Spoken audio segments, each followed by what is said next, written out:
Hello, everyone, and welcome to another Disclosure in the Media. I'm here with Richie McGreevy, and we are doing the game Ocarina of Time. So, Richie, you can go ahead and come here. Sorry, I sneezed. Hello, everyone. This is the Ocarina of Time was one of the first games that I actually got it. One of my first games that I actually got into, and it's one of the first games to transition Zelda into 3D. And in the '90s, late '90s, this game was absolutely huge. Like there was nowhere in. I mean, everyone was talking about it at the time. It was so big, and even to this day, a lot of people consider it as like one of the best games ever made. And I mean, nowadays opinions differ, but yeah, I mean, it's pretty much most modern RPG games that take a lot of inspiration from this game, pretty much. And I can see why. There's a lot of charm, a lot of atmosphere to it. Like I said, it's a little bit clunky. So the story-wise in this game, Link, you start you the Great Deku Tree. Hold on a second. Okay. Where is he? Right. The Great Deku Tree talks to the Fairy Navi and tells him about there's like a great disturbance in the atmosphere. There's great disturbance, and he's felt the presence of an evil man, which he's referring to as Gandalf. Engulfs the land of Hyrule, and he entrusts Navi to find the boy that is destined to save Hyrule, which is Link here. And she embarks on the question. She fully accepts, and she reaches out to Link, and this is Link here, pretty much looking like the Kokiri people. And in this game, the Kokiri, let's put a picture in here. Kokiri take the form of like children in this game. Mm-hmm. Whether or not it's to like make Link feel more at home, because you find later on that the Kokiri never grow up; they always remain at this stage of children. Yeah, it's like the whole Peter Pan thing going on. Yeah. Yeah, because Miyamoto was heavily like influenced by Peter Pan. He loved Disney. Miyamoto loved Disney, and so yeah, when she finds Link, she tells him that he's destined to save Hyrule. He needs to go save the pretty. He can go talk to the princess of Hyrule, and before he embarks on his quest to the Great Deku Tree, he has to find before he goes, he has to find a sword and shield. And so the sword, you don't have to go in a specific order to find the sword and the shield, but the sword, it's a Kiri sword here, and it's the basic sort of looking like Viking medieval sword, or more Viking sword. Mm-hmm. I think there's a mixture of like Japanese, something Oriental in there as well. It's a mix. This game's got a mixture of an art style, like Oriental and Western art direction. Yeah. I've noticed that looks like a mixture, and it has that blunted like look to it too, like that little shorter, stubbier look to it. But yeah, it's a mix of. It looks like Viking is in there. It looks like medieval Europe and some Japanese in there as well. Yeah. You can go at any order you want. This is the shield you get. It's called the Kokiri shield. You can purchase this by getting rupees in the game. There's a part. We will be going to a part 2 on this, where I'll be showing the gameplay and how to get the sword and the shield. But this here you can get by just purchasing the shop. The sword you have to go on a specific little quest to get that.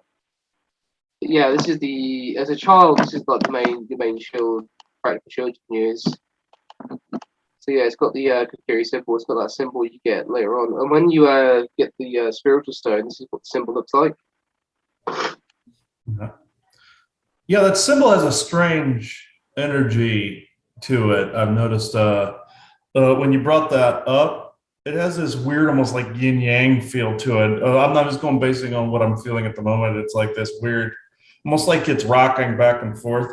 It's like this strange, like if you were to put it on something, I feel like it would shield something, but at the same time, there's a heavy and there's a light to it. I'm trying to translate quantumly what it's actually doing, But and it's not. it's, huh? But it's not fire retardant. So if an enemy if a fire enemy hits you, or a fire projectile hits you, it will disintegrate. Mm, okay. Okay. But Yeah, yeah, it's not. it feels strange. Like it's like weird. It's almost like a like the energy is doing this around it. It's very odd what it's actually doing. It's not bad, but it's not completely good either. It's like it has like a neutral base to it. It's very strange energy. Actually, it's hard to describe beyond. It's weird. Uh, Yeah. So after you get the sword and shield, you have to go approach one of the forest leaders, one of the Kokiri kids leaders, Mundo here in the center. He's very antagonistic towards Link for some reason. I don't know. Probably he's aware of his destiny or something like that. But after he sees you got the sword and the shield, he lets you through, and you can the Great Deku Tree, and he just asks you, "Are you ready?" sort of thing. Are you ready to prepare for this? And after you say yes, so and so on, he lets you inside the Great Deku Tree. And this is pretty much what it is. You go inside, it's pretty much like this whole vertical like street. At first, it's this vertical. It's just pretty much vertical sort of level design. You have to climb up to the top and jump through to this spider web down here because he's been infected with parasites. Because Ganon put a curse on him because he refused to give Ganon the Spirit of Stone to open the Sealed Realm. And oh god, I'm getting very nose here. So it doesn't want to talk. Oh. Same thing here. Yeah. Yeah. Yeah. But when you get to the top, you have to jump down and break the spider webbing here. This little part here, and you have to do a few more puzzles and so on, so on, so on, so on. And the fact also the tree said, he was infected with sort of like those parasites. I've noticed that certain dryads can get infected with certain like spider-like like parasitical entities that can take them over, and can actually corrupt the dryadic energy in that way. It's basically a corrupted nature element trying to take over a pure nature element like that. Yeah. No. Yeah, and you'll come across these creatures. These are called the Deku plants, I believe they're called. And some of them will just be static. You can just hit them one time, and when you do, you can use their like stout as a stick. Some of them are more aggressive and animate. You'll have to attack them twice, and they'll either become a Deku stick, or they'll become a Deku nut from the head. You can use that. Okay. Yeah, those are definitely a known corrupted like nature element that I found out they were created back by the Fomorian Orion types back during the Tuathan Fomorian conflicts in the ancient Celtic world.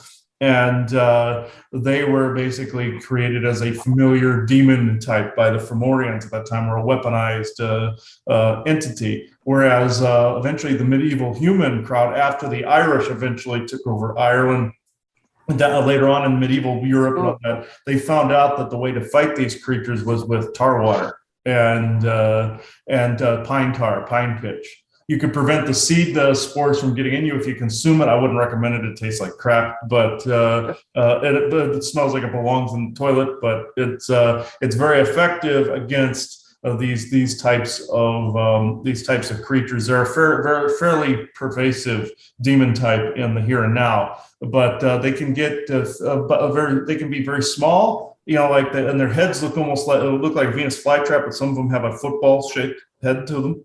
And they'll have multiple eyes too. Sometimes they have no eyes, but they look pretty much like that. And they can actually get inside of a person too if an alien puts a spore inside of you. But tar water and pine pitch tend to kill these things every time. Interesting. So the Little Shop of Horrors kind of got that right as well. Yeah, and also Mario Brothers had those in it. Also, the game Kingdom Amalur has them in it. So it's like these things are all over the place. Somebody's trying to give disclosure as to what these things are. They're in a multitude of video games, not just this one. Another enemy you'll come across. There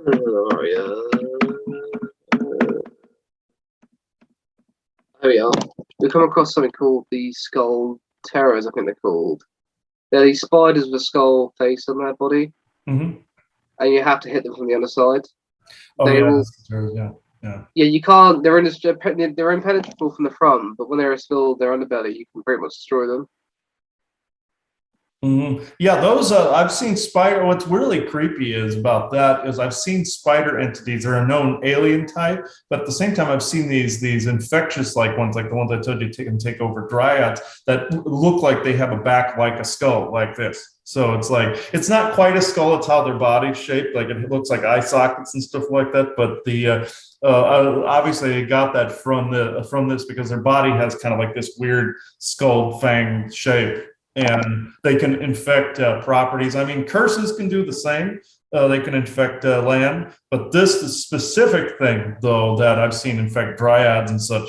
They look like this. They have like they have a skull like body. So obviously they got the skull from that form. Also, one of the other enemies you will encounter is one of these. They're called the Deku Scrubs, and the only way to destroy these, you have to deflect their Deku shields, the Deku nuts here, back at them. And then when you do, they'll give you some information what to Mhm. do. And after you do Yeah, that, that you receive an item called the slingshot. yeah, those particular ones also there are beings that look like that. They're also in Kingdoms of Amalur. They call them bug arts in Kingdoms of Amalur. But in this, these there's creatures that look very much like that that tend to those large plant creatures, and they're almost like handlers or gardeners, and they'll fight too, but only they don't have a mouth like that. Some do. Some have a round mouth like that. Other ones have like a regular looking mouth, and they have like this green comb over like of leaves or something like that on their head. They look rather creepy. I call them the evil Oompa Loompas, but it's like. But yeah, they tend to those plant like creatures, but they depict them in a variety of different games too, in slightly different variations, but they're basing them on the same like anti-dryad type of anti-nature type form where they do spit things at you. They'll spit venom, they'll spit like these pellets and stuff at you. So yeah, that this actually is a true depiction in a cartoonish way, but it's a true depiction. Yeah. Yeah, pretty much. One of the other monsters you'll encounter is these. They're called the Goma larvae. One of the main bosses larvae sort of things, like a queen sort of like arachnid being. He'll produce these things. And you only find them specific to this level. Okay.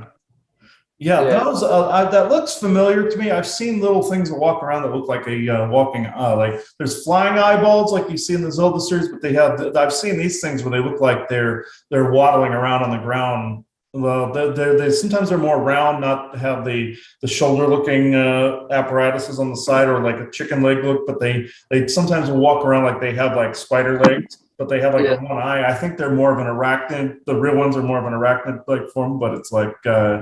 But this, yeah, they don't. Some do have like a weird like plume like that, not feathery like that, but they said it has like almost like a scale like looking thing. But yeah, I've seen these things with like a green eyeball or an orange eyeball walking around too.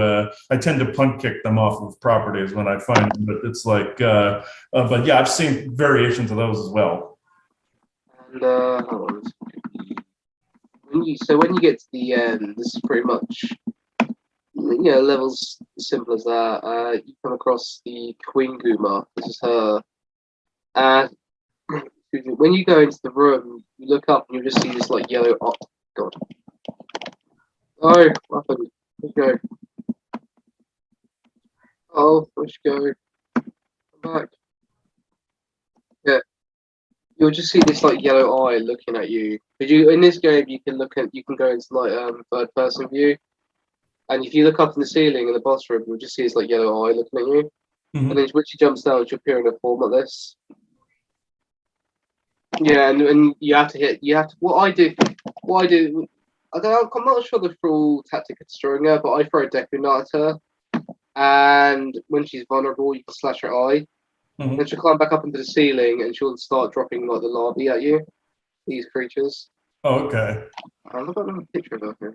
Yeah, that's also interesting. Yeah, because also there's like this weird parasitical jellyfish looking thing that attaches to people's like waists and underside and everything that look kind of like that as well, where it has a big yellow eye on it. I found one, like attached to me one time. I pulled it up and I saw this eye that looked very much like that as well. It looked like the things I saw walking on the property, a variation of that, or some kind of crustacean or jellyfish look. So I've seen variations of fish, jellyfish, spiders, and I'm thinking there are variations on gin type as well.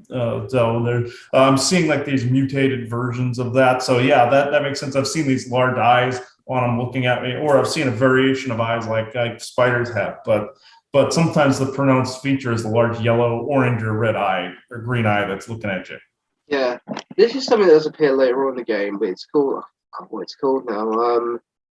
It's like a skull head of wingbats, and you first encounter them, I believe, in the forest temple, which was originally going to be called the Wind Temple. And if you look at the Wind Temple, it just have like those wind shrines.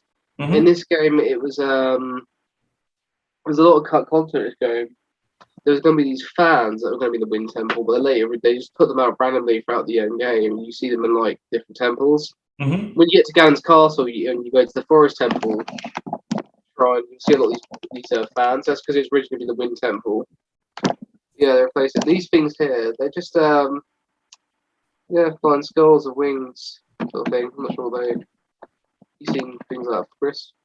That with something like that, which is also rather creepy. Yeah, I actually have seen variations like this where I spoke on a small video yesterday and this morning about a curse that had been taking place on this property. Whereas sometimes there's these weird viney stick figure things with heads, where sometimes some natives will curse the land and it goes after a particular family line or something like that. But this, I have seen something specifically more like this rather than just curses, but with more like desecrated remains. There's curses where you have cursed land, then you have desecrated remains where there's this energy that exists on a skeleton. And I have seen this energy come up to where like either it looks like a walking skeleton, like you've seen in other video games where you're battling skeletons and stuff like that, or you see this weird, like floating, fluctuating skull face flying around with the glowing eyes, and it does look like wings if you saw it from the side like this. But at the same time, it's not really wings. It's like an auric like fluctuation that's going around like this. And I have seen these up in like really desiccated old like ancient like sites and stuff like that, or something that's been forgotten or desecrated underground in some way has been heavily dishonored in some fashion, or desecrated in really big fashion.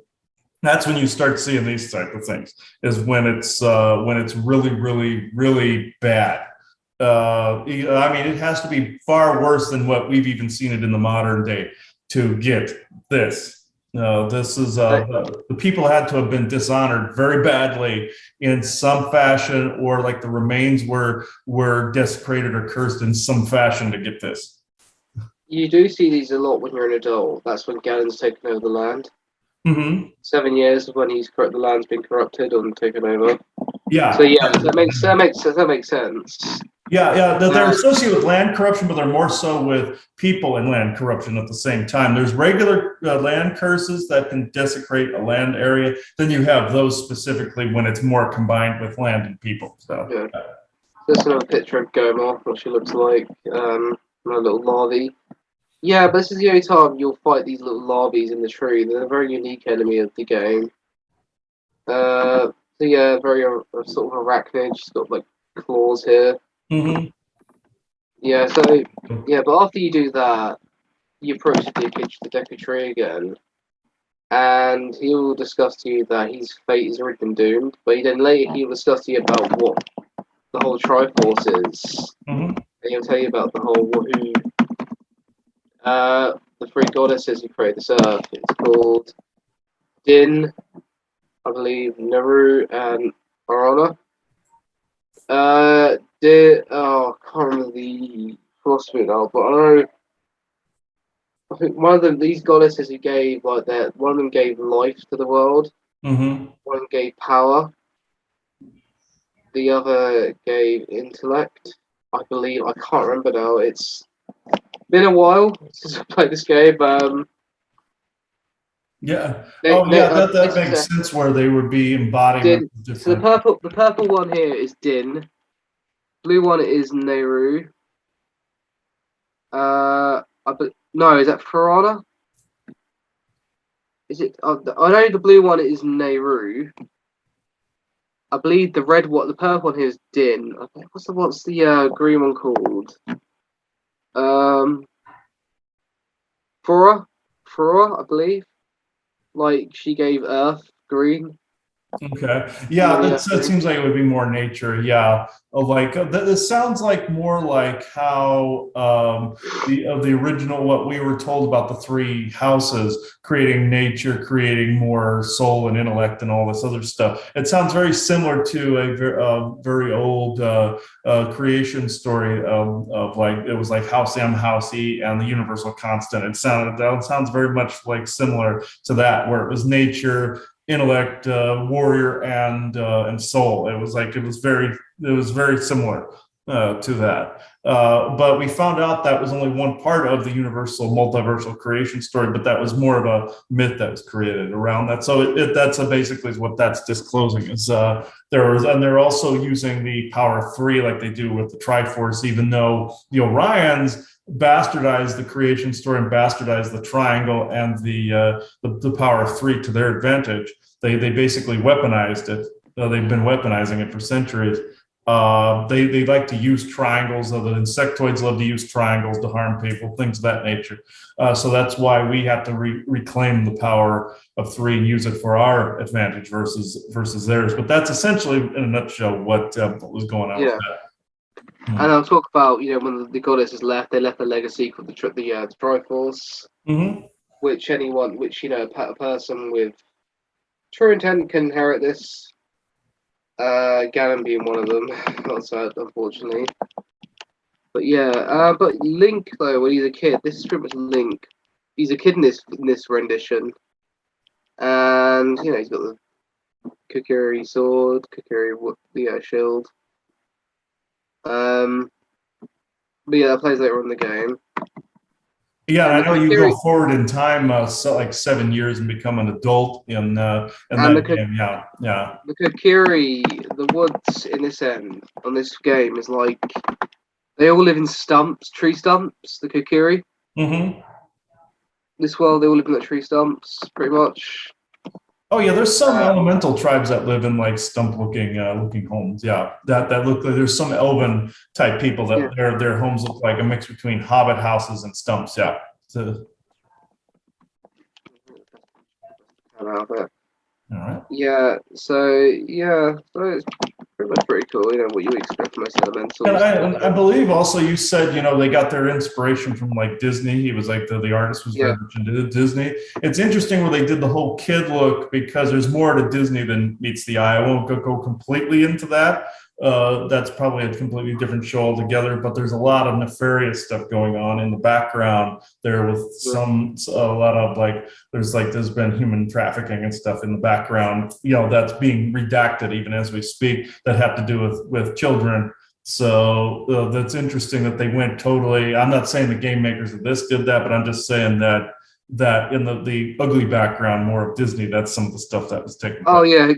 yeah, what's his name?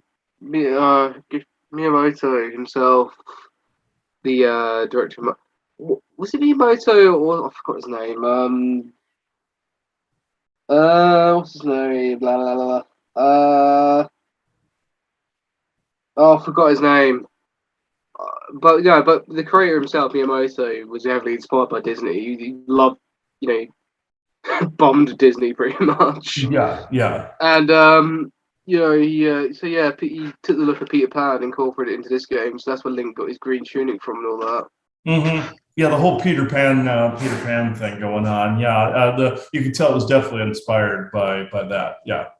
Yeah, and the whole the fairy as well. Mm-hmm. Yeah, and Tinkerbell and Navi. But Navi, with the name, she's like his guide in this game. She's pretty much She'll give you vital information, and all the Kokiri in this were very prejudiced towards Link at first because he never had a fairy. Yeah. Oh yeah, yeah. Those are like those would be like the Aluzi fairies. Like she would be like, or like Tinkerbell would be like an Aluzi fairy. Um, I've you know, aside from like the negative or positive like bigger nymph types, there's like the Aluzi types that they can change size too. But if they go into more of an adult looking form, their shoulders look slightly different than ours, and their hips look slightly different than ours. But they're not fully completely human looking. They have smaller wings on their shoulders and back here. When the Aluzi take more of a full form, but they can take more of a kid-like form or smaller, like I always call them, little naked people flying around, like these little people about this big, and they do have like an orbital type form, like what you're seeing there. Sometimes you'll see little wing-like formations sticking out like that. Sometimes you don't. But it's the Aluzi are very, very kind, very loving. From what I've seen, they're very, very innocent type of beings, but they can also give very wise advice too. And they love it when nature beings are around, like true nature beings, like some of the forest people, elven peoples, you know, leprechauns. They love when some of these beings are around. Gnomes, like at least the positive ones, any of all them, you know, they love it when they're around. They love it when nature's being talked about and being venerated in some way. They love it. So yeah, that's essentially what they're depicting as more of an Aluzi type of fairy. Interesting. So yeah, so that's the slingshot you get. Link gets in the Deku tree, and you can shoot down the spiders and the vines you can collect. Also, I want to mention this is like after when you go back to the when you complete the forest temple as an adult, when you go back there, the new Deku, because the oppression of the curse is lifted, and the new Deku sprout spreads. Mm-hmm. This is the new Deku tree here. Hmm. Yeah, that's a very interesting form too. I've seen little things that can walk around and look like that too. Little tree forms that are like that look very similar to that. Even though it's a cartoonish look, they I've seen little stump-like looking beings and little tree fae that actually have more of a bark texture to it, but they have more of a person build to them, like little elves or something like that. But yeah, I've seen things that are very, very similar that look like knotted vines and stuff like that around them that take form. Some of them are guardians, some of them just live in trees. You know, I've seen things very similar to that. Yeah. So after that, after Deku tells you about the whole Triforce and the legacy, he does tell you about the Ganondorf, about the man from the desert. I've got any pictures of him on here. No, I don't. Hold on. No, hold on. So I've got some pictures of him on here somewhere. Right, Zelda.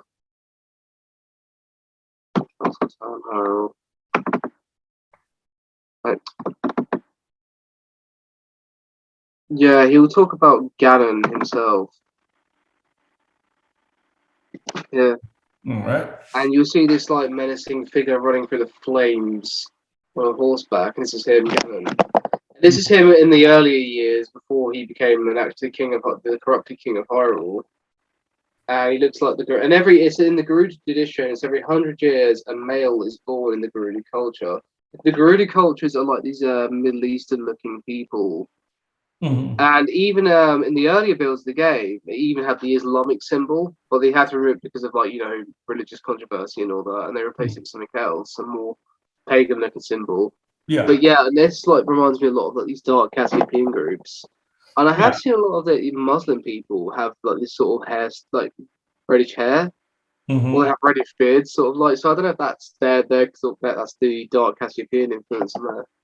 Yeah, that feels like the darker Cassiopeian Persian, like Arabic like type hybrid. They even had some of the Viking influence in there. You know, that's where the word Aryan came from. Was ancient Persia, and then the Nazis eventually adopted Aryan race. So, and that particular alien race helped them out quite immensely in World War II. So along with the Draco and the Orion influences. So yeah, this is more than that darker Cassiopeian influence. They come from a world called Darshin. I've found out it's on that, like if you have the W of Cassiopeia, it's like on the in the lower like part of the W. It's over onto the left Yeah, side of it. That's where Darshin is. that's cool. So yeah, that's what Ganon in this game looks like in his early years. So you venture out onto the Hyrule field, and as you can see, where are you? Deborah, where are you, owl boy? Oh, here we go. So it's one of the creatures you'll first encounter on the field, Deborah. Now he'll give you a lot of advice, kind of annoying advice, and he's supposedly not meant to be the king. Well, no, sorry, Naru of Hyrule, rendition of him. I'll show you later on. But he'll give you the advice of the what owls have always been considered like the mystic elements in culture sort of thing. Associated with wizards and all that. Mm-hmm. That makes sense of having an owl. Yeah. Yeah, there's two connotations to the owl. The first one is there are these wise beings that live in a dimension they call the passage, where it's a type of it's a forest dimension where these owl-like beings live. Kind of like you had the wise old owl for Winnie the Pooh and all those other type of stories, where you have the wise old figure. But then you had the negative connotation where it's also the symbol of the Draco Lord Molech as well, or the Draconian or Anunnaki Lord Molech. He used the symbol of the owl. His father would use the symbol of the bull. Baal would use the symbol of the bull. But there's like a yin and a yang when it comes to the owl type of symbolism. There's the wise old owl, and then you have somebody who's trying to imitate the wise old owl to try to give you more negative advice. That would be Molech. But that's where sometimes you see his symbol pop up in places as the owl face. But on the positive connotation, you have in the Native American cultures, the owl represents wisdom, or in some tribal cultures, it represents death. So somebody's going to die. So it tends to gravitate between both. It's interesting. Mm-hmm. Yeah, but he's one of the characters you will. Sorry. But yeah, he's one of the first characters you encounter on the mainstream field of Hyrule. I was going to talk about some of the items you get in this game as well. Now, like I said before, you have the slingshot. That's one of the first items you get. Mm-hmm. Then you get the bomb bag. You get the bombs in the Goron, the dungeon of Gorons. Does any of these items look familiar to you, Chris? Let's see. Yeah, like the one where you have the cursor up by those symbols up at the upper right. Yeah, those the coin looking ones that are up there. Yeah, these are the medallions you get when Link becomes an adult. Each temple he'll get a medallion, and this allow him access to Ganon's tower, because Ganon's tower is that island, this little like isle floating, and you can't access it unless you've got these medallions, and it's the sages themselves that will allow a bridge to create when you collect these.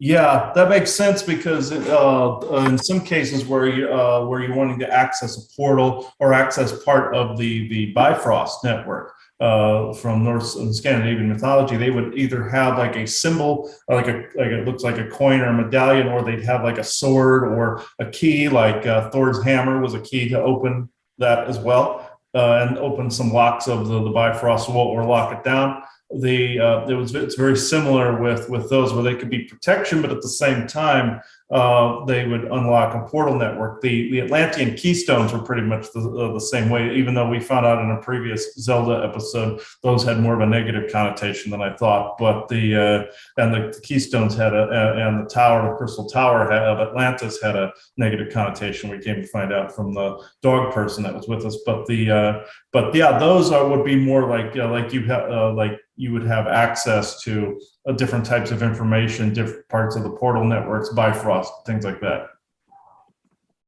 Yeah, so when you go to the field, you encounter a menage of different creatures. Well, not menage, just different beings. This is one of the creatures you encounter, the peahats.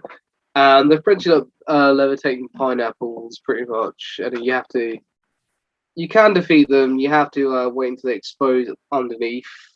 But these here, like their propellers, can cause a lot of damage. And of course, you're called the Stole Child as well at night. But yeah, these are the sort of what the fuck moment. When the first time I played Zelda, I was just like, what the fuck is this? What the fuck am I looking at? Sort of thing. Yeah, exactly. That would just fall under more of the corrupted, like dryad or corrupted, plant type of creature. I've never seen ones that fly around like that, but like blades. But yeah, that would fall into that category. I've never seen one specifically looking like a pineapple like that, but yeah. There's another creature come across in the wooded area, the Stelphos, the Wolfos they call it. And you have to count them in a very specific way. They're pretty much like the Dogman people, I believe the corrupt Dogman people are much more sort of looking like zany, cartoony element. Mhm. Yeah, they look like a werewolf variation, like a dogman variation. Yeah, and also dogmen. Some of them are considered to be more of a corruption because some of them were captured and used in satanic rituals. And so, just like with Skinwalker Ranch, werewolf, Skinwalker tend to be almost in the same vernacular in the same paragraph because it's considered to be more of a curse. There were types of dogmen that would also allow certain curse mythology to go into place, or they invented some of the curse mythology back post Atlantis, so people would leave their territory alone too. Like down in the south, like the Rugo route, I found out there was an Atlantean sect of dogmen there that said because they wanted humans to kind of stay away from where they were, so they said their area was cursed. So it runs both. There's actual curses involving dogmen and werewolves, and then there's the ones that some of the earlier Atlantean dogmen made up to keep people away from their turf as well. Also, so when you get past that, you go into a town called Castle Town. In the background, you can see this is actually the Happy Mask salesman shop here on the left. And like I say, he plays a bigger role in the second game, strangely. But here, back in the distance, you can see the Temple of Time. Let's see if we get that picture of it. This is one of the it's like against the hiding shield you can purchase in the Castle Town. Mm-hmm. Yeah, I remember when that came up before in the previous show where Isaac was saying that there was a lot of like Nazi symbolism in that as well, like the Nazi standard, like Roman standard, where it was presented like that. Yeah, I remember. And you can also go to a potion shop where you can also. Oh, for God's sake, it's going to be really slow. Yeah, I noticed. Yeah, yours has a bit of a lag to it. Yeah. Yeah. You can also go to like one of these shops here that you can get an extension to your slingshot pack, but it's another angle of the Temple Time. This is the 3DS version, by the way, people. I'm not why not? Better quality sort of thing. Oh yeah, where in the Temple of Time, where you pull the sword out to travel 7 years ahead in time, yeah, and where the sword has its own consciousness, and I came to find out that objects can be imbued with their own consciousness, including blades, including shields, including skulls. We know about that. Masks, like we discussed in Majora's Mask, things like that, and they can be imbued with their own consciousness and actually have surveillance over a temple or an area like that. So like in some mythologies, very much like the sword and stone, even though there was technology involved in this quantumly based technology, there's still a consciousness behind that blade, so that there is a bit of factual information surrounding imbuing weapons, imbuing weapons and such with a consciousness that can actually help guide you as well. Yeah, so that actually is true, even though in a technological base and also in a magical base as well. So this is the potion shop you can go to here. And you can get the different types of potions. You can't get the. You can only get some when you're an adult. This here replenishes your magic bar you get later on, and the blue one I believe replaces both. And the red one, where is it? The red one would be health. Ah, Yeah. the red one will be health. This is replacing health. So yeah, that's interesting. So you have to go to Hyrule Castle in this game. So when you do that, you have to go to Hyrule Castle, and you meet a girl by the name of, what's her name? She's a daughter of this guy, the farmer. I forgot her name.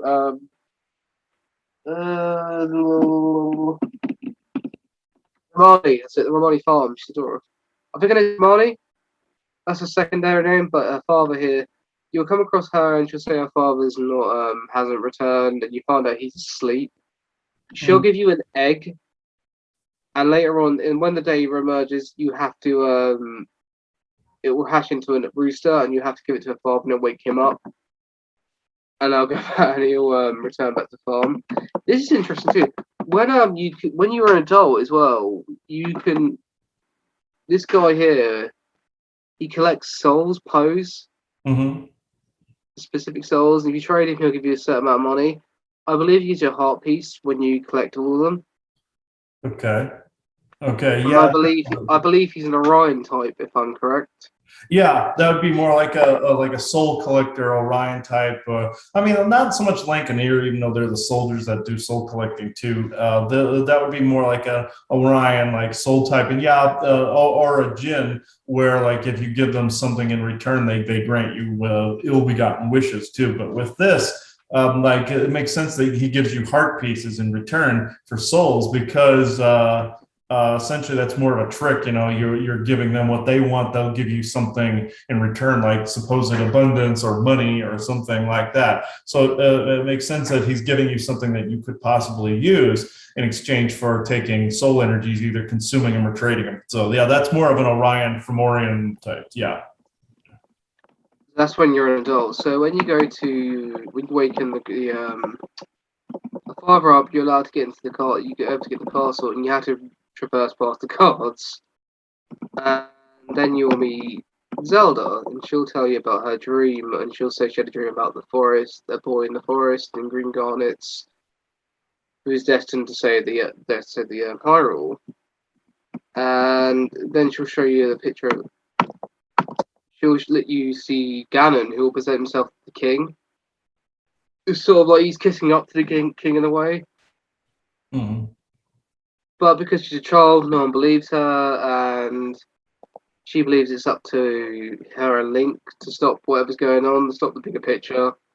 And she'll give you a pass that lead you into Gora Mountain sort of thing. She'll tell you about the whole, only a person's worth. She'll tell you about the whole philosophy of the triangle sort of thing. Sorry.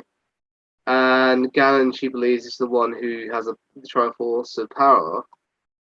And if he gains that power, he can control Hyrule, which, sadly, unfortunately, he does. Because he's got into the sacred realm.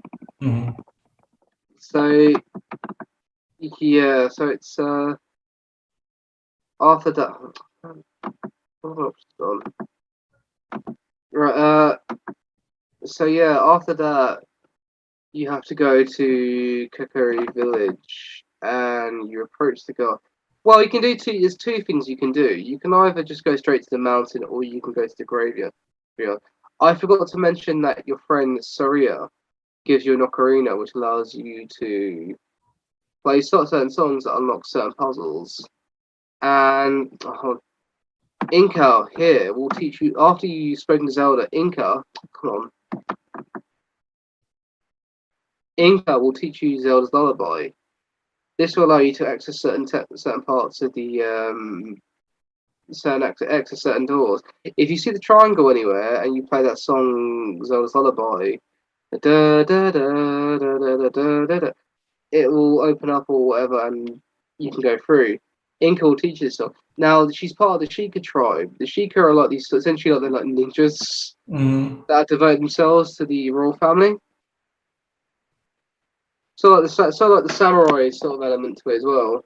Yeah, there's like an Elven and Untumban influence there, along with like Tuatha and a little bit of like Syrian elf in there too. But yeah, this has a little bit of a Lancaneer look with the pointy chin, but more like Elven, mixed with Untumban. That I find that interesting. Also, the fact that the songs, the way that when you play them and they unlock things, different musical tones will unlock portals. There's one in Peru called the Gate of Amaro, where there's a certain enunciation of tones that open up this ancient piece of technology. Originally, it was a remote of some sort that would open this up, but over time, of course, its access technology was lost, so it was.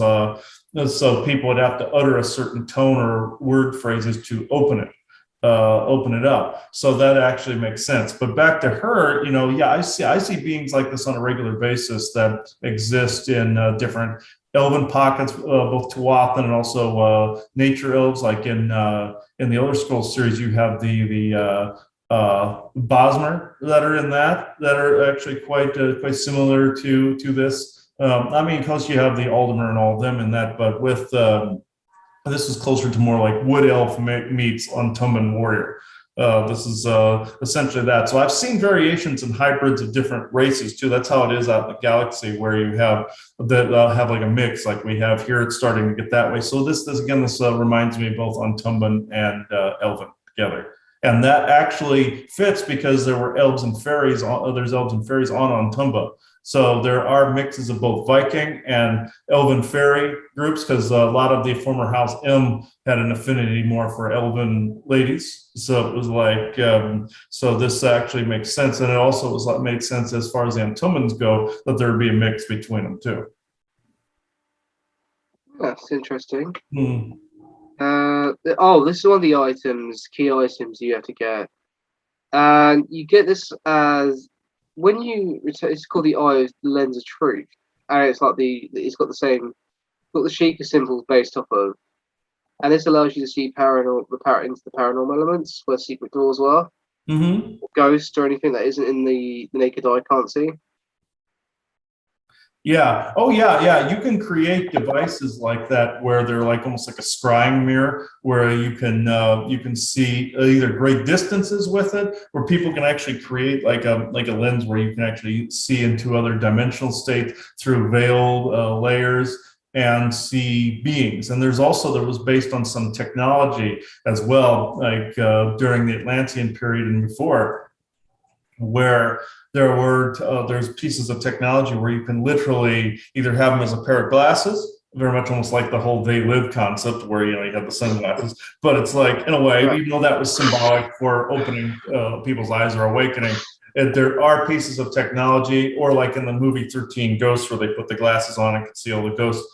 There are pieces of technology, though, that you can see entities that are in a room that are hidden. You can literally wave it over like that device, or wear glasses or like a mask or something like that to detect whether something's like a demon's hidden in a wall, or like something is underground, or you have a ghost present, or a galactic present in your room or in your house or something like that. There are methods of detecting them, and also detecting bilocated forms too. They can trace bilocation with the same type of technology, or they follow the quantum string. Very much what I do mentally, they do with essentially tech.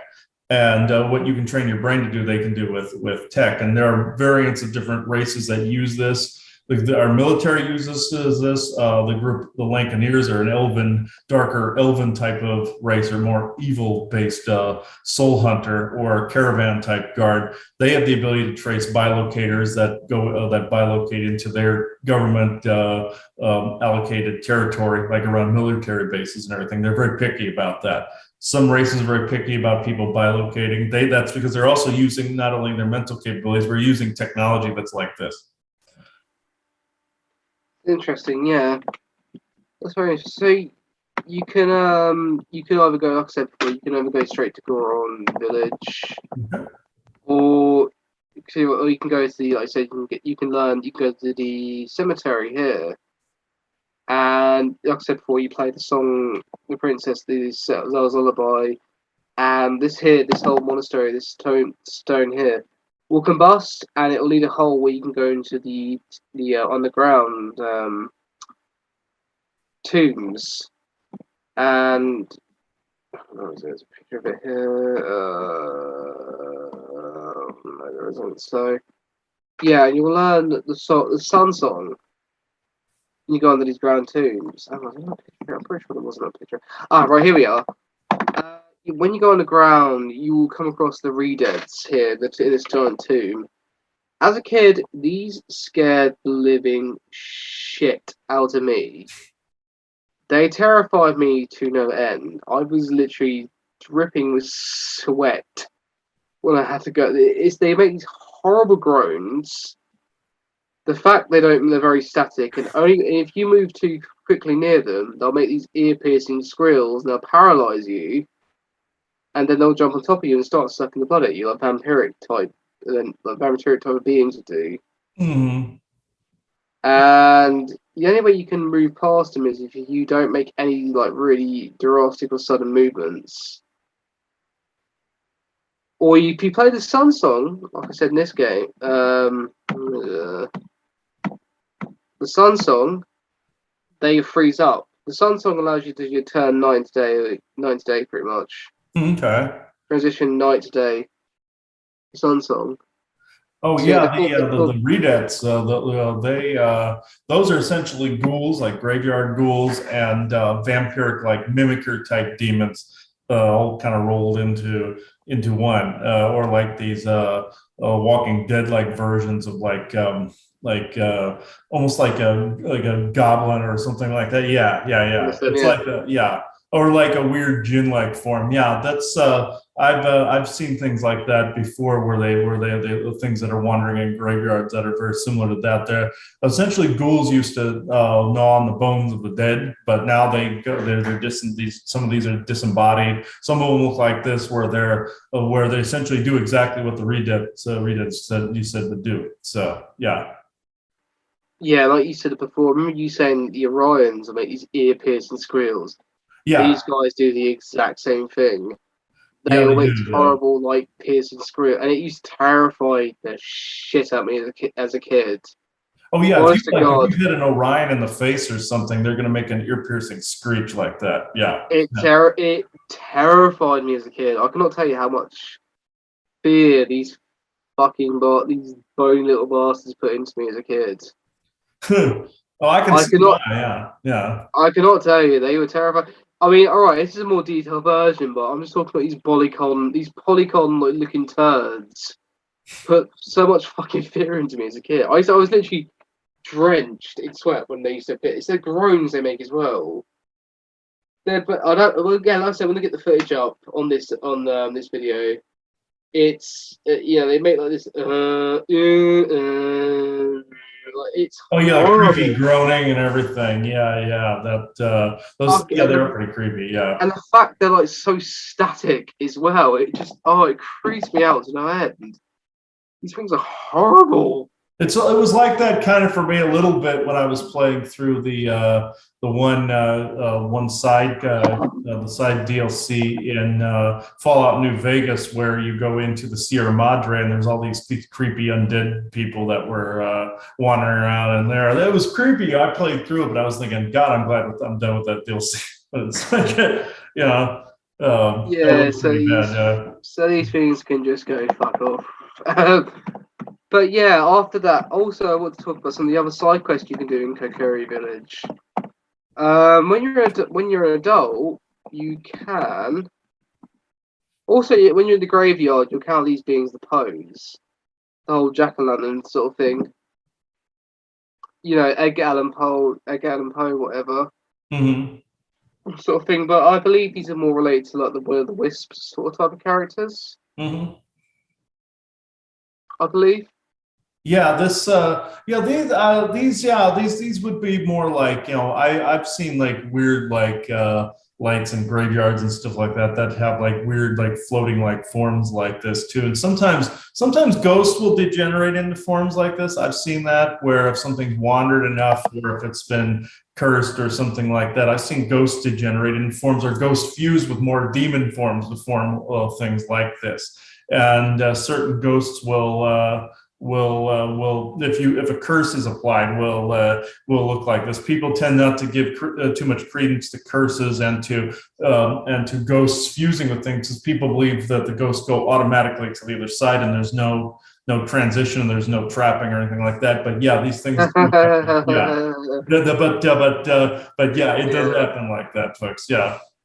Yeah, well, you're kind of wrong on that. Yeah, some But people believe, yeah, there's it's because they don't want to believe horrible things like this take place. So they automatically think that they automatically go like, no, things like this do take place quite a bit. no, Yeah. Soul trade, the whole bit. Yeah. So 2020 and 2021 has told me no, that isn't the case. oh yeah, ghosts. So yeah, there are aliens that will capture them and take them back to their own biospheres to incarnate on their own planets. Like the Lancaneers help with that. They're caravan guards to make sure that they don't that the ghosts get traded to, like that Orion form that we were talking about earlier, or other races. But then there's also these cursed ones that wander around in these like weird forms like this that you wouldn't even think were people like this. So yeah.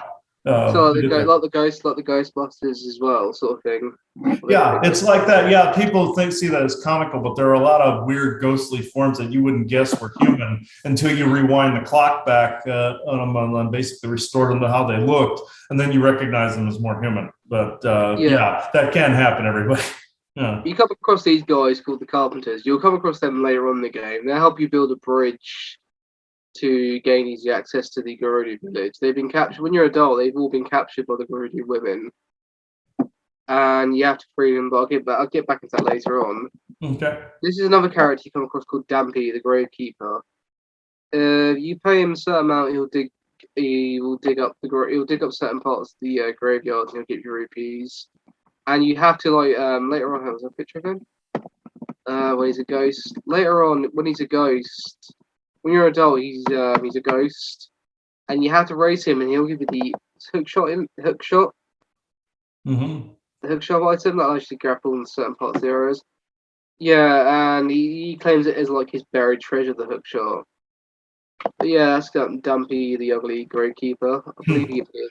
Yeah, like some kind of like a hunchback, like elf, or or like a some kind of like a goblin or something. I've seen forms like that where like there's these elves like that are more up in the Greenland area that are thinner and more upright a little bit, that have like the white look to them. They said they had a degenerated counterpart, kind of like in the Elder Scrolls with the Falmer, a little bit, the blind Falmer that are in that. But with this specifically, I've seen ones that are more hunched over, that are like workers that are essentially elves too. Not all of them are nice, but yeah, they have this same basic look. This is one of the characters you come across. He's called. I'm not sure his name. I don't believe his true name, but he's like what they like is punk. It's ugly punk guy, and later on he dies because he goes to the Lost Woods, and we all know the lore of the Lost Woods. When any Hylian goes to Lost Woods, they become a Stolfos. He doesn't say too much, but whatever. This is a guy. This is an interesting guy. Anyone who's played the original game, he plays like the Song of Storms. And the Song of Storms creates this rain come down. When you play the Song of Storms with him, it speeds up the windmill, but also allows the water level in the well to go down. And it gives you access to the dungeon in the well, underneath the well, and that's where you get the Lens of Truth, and that's where you come across this creepy fucker here. And yeah, this is what they call the Re-Dead. And you need that Lens of Truth here to later on again in the Shadow Temple. But yeah, essentially, have I got any more pictures of him? Hang on, let me look on this page. But when you were also talking about the Lost Woods, that particular concept, from what I understand, is kind of like that forest in Japan where people commit suicide, where Draco were, or like in the Superstition Mountains, where the Draco have a nursery, where people get lost in certain areas and they get confused and such, and they can't find their way out. That's essentially what I was told the Lost Woods concept is, where also mischievous entities are making you confused, and then you eventually die because you can't make your way out. But yeah, that's interesting with that big read it form that you have to kill inside there. And also the thing with the Song of Storms, whereas you can with certain tones you can control water to either recede or actually evaporate or actually create more hydrogen oxygen combination for water. So yeah, so you actually can do that with sound and tone pitch. Yeah. This is what it looks like in the giant windmill. When you play it, it speeds up. It speeds up. This is when you're an adult. But when you play it, it speeds up. Because you go there as an adult, and the guy is extremely pissed. The guy in the windmill, and he even describes to Link that he says, "Oh, you look like a guy." I remember there's a guy that looked just like you in the same garnets that played the Song of Storms being sped up the windmill, and he said he can't control it anymore. So it's like when you go back in time, sort of thing. I mean, it makes no sense because the whole time, in our dimension, it makes no sense because there's no rule how it happened or anything like that. When Link went to the future, it should just be just the way it was. But whatever. It's just time. Yeah. Oh yeah, yeah. There's like this weird discontinuity between time and space there. Yeah, yeah. Yeah. So yeah, that creepy bastard there. I think they're called deadheads. They call them. Oh yeah, that's definitely a ghoul. Yeah, that's definitely a ghoul. Yeah, the temple. This is like one of the Zelda's lullaby. When you play and you bring it and you lower the water level, it allows you to get access to the to that part of the stage. Also, his fairy Navi can read the thoughts of the skeleton of the residue spirits, and she'll tell you that you need the lens of truth to proceed forward. Yeah, when she goes green, that means there's information there. Okay. Because also, I forgot when Levi goes yellow, that means danger. It's straight up danger. Green means there's information, vital information. That's blue is it that then she'll like bloom. There's just general conversation sort of thing on a person, but green means there's actual information that you can use. Okay. Yeah, like blue. That's interesting for communications. That's the throat space, and then green. Yeah, I could see where that would be information. Also, it's more intuitive in that, or more heart space felt. But yeah, that's interesting. Also, where you have to kind of like sanctify those remains and stuff like that, like what I was talking about earlier. Yeah, and there's that ghoulish looking thing. Yeah. Yeah. Now, when you enter the room, you'll see these hands come up. And you'll have to, if you go near the hands, they'll grab you and paralyze you. And you have to press the A button to break free. And that's when this thing comes up and it'll try and attack you. And you have to constantly keep whacking its head all the time. When you do, it'll reveal the lens of truth. This is when you're Link's older. But yeah, this thing's really fucking creepy, sort of thing. Well, also, what's interesting about this is I've seen human remote viewers pull this move too. Not only where they do the thing with the hands, where like there's also child remote viewers, but also a more experienced government remote viewers that will actually have like hands and also come out of things. And also if somebody is a psychic and they're projecting themselves outward, sometimes they'll look like a ghoul like this because they might not have the best intentions or linked to something dark. But also, this is the creepier part of this. When I was younger, this was about maybe 8 or 9 years ago. And this when I was laying on a couch asleep, but I had something wrong with one of my kidneys at the time, and this I fell asleep, went into this creepy dream where there was this hand, or this creepy hand, following me around corners like a decrepified looking, what I perceived as a decrepified hand follow me around a corner. And I went into a lit area, and this hand burst through in this hallway that I was being chased through. This hand burst through and then grabbed my kidney and pulled out this attachment out of my kidney. Well, when I woke up, there was this kid, one of my friend's kids, standing next to me, staring at me with like a blank stare on his face. And then he looked at me and went, "All gone, Chris." And then he walks off. I'm like, "You just removed an attachment from me." But it was like, what happened was, the reason I saw it as like a ghoulish hand is because it was an underdeveloped mental capability or psychic capability. So it looked like a gnarled hand. He was a child, so I saw this it was more of a underdeveloped psychic capacity or healing capacity. But yeah, remote viewers can do that. Healers have it, and also nefarious psychic remote viewers or bilocators will have like a ghoul form like that too. I came across this at a psychic fair where somebody was spying on us, and I always saw the person's face, but I saw the ghoul like form because the person didn't have the best intentions. So yeah, that I've seen the whole gambit from actual ghouls to humans doing this sort of thing too.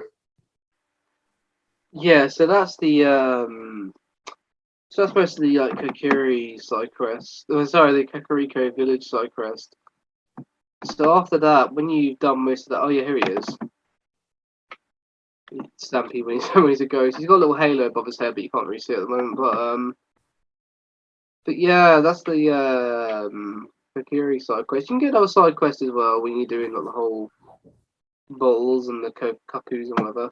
Mm-hmm. But what is it? When you go to the Death Mountain, here we are. So you can go straight after you spoke to Zelda. You can go straight to Death Mountain. You give her that letter, and the guard lets you through.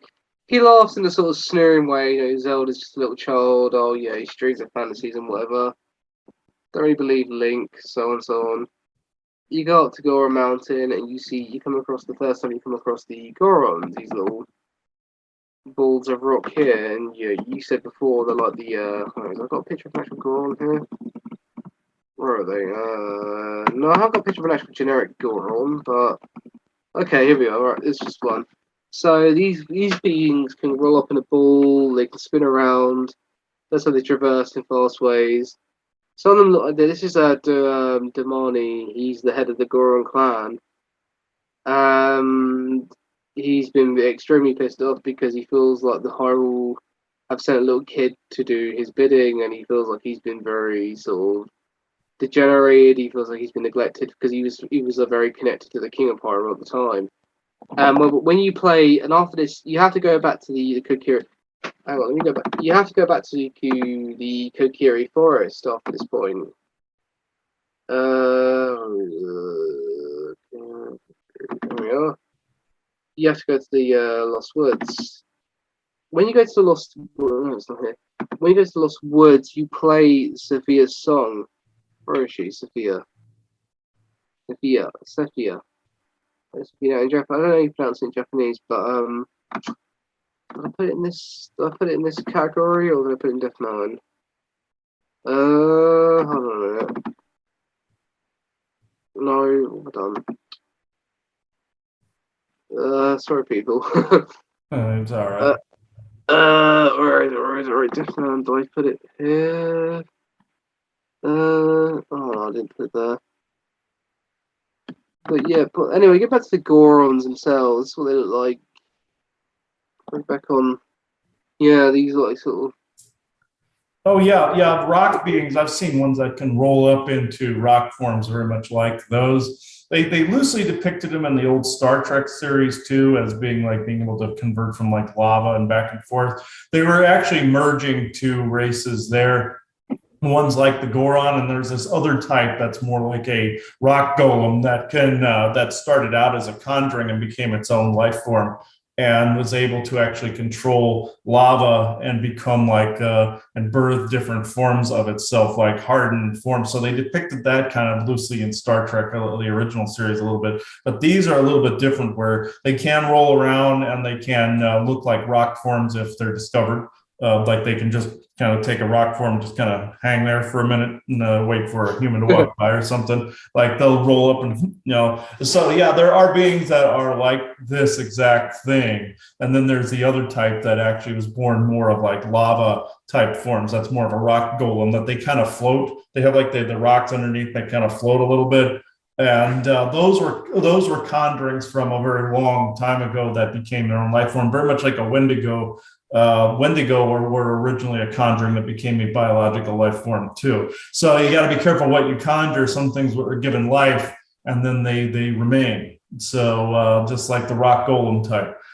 This one was already a life form that was here from I believe the older Earth ages, around the time of like Maldek, Asgard type of era.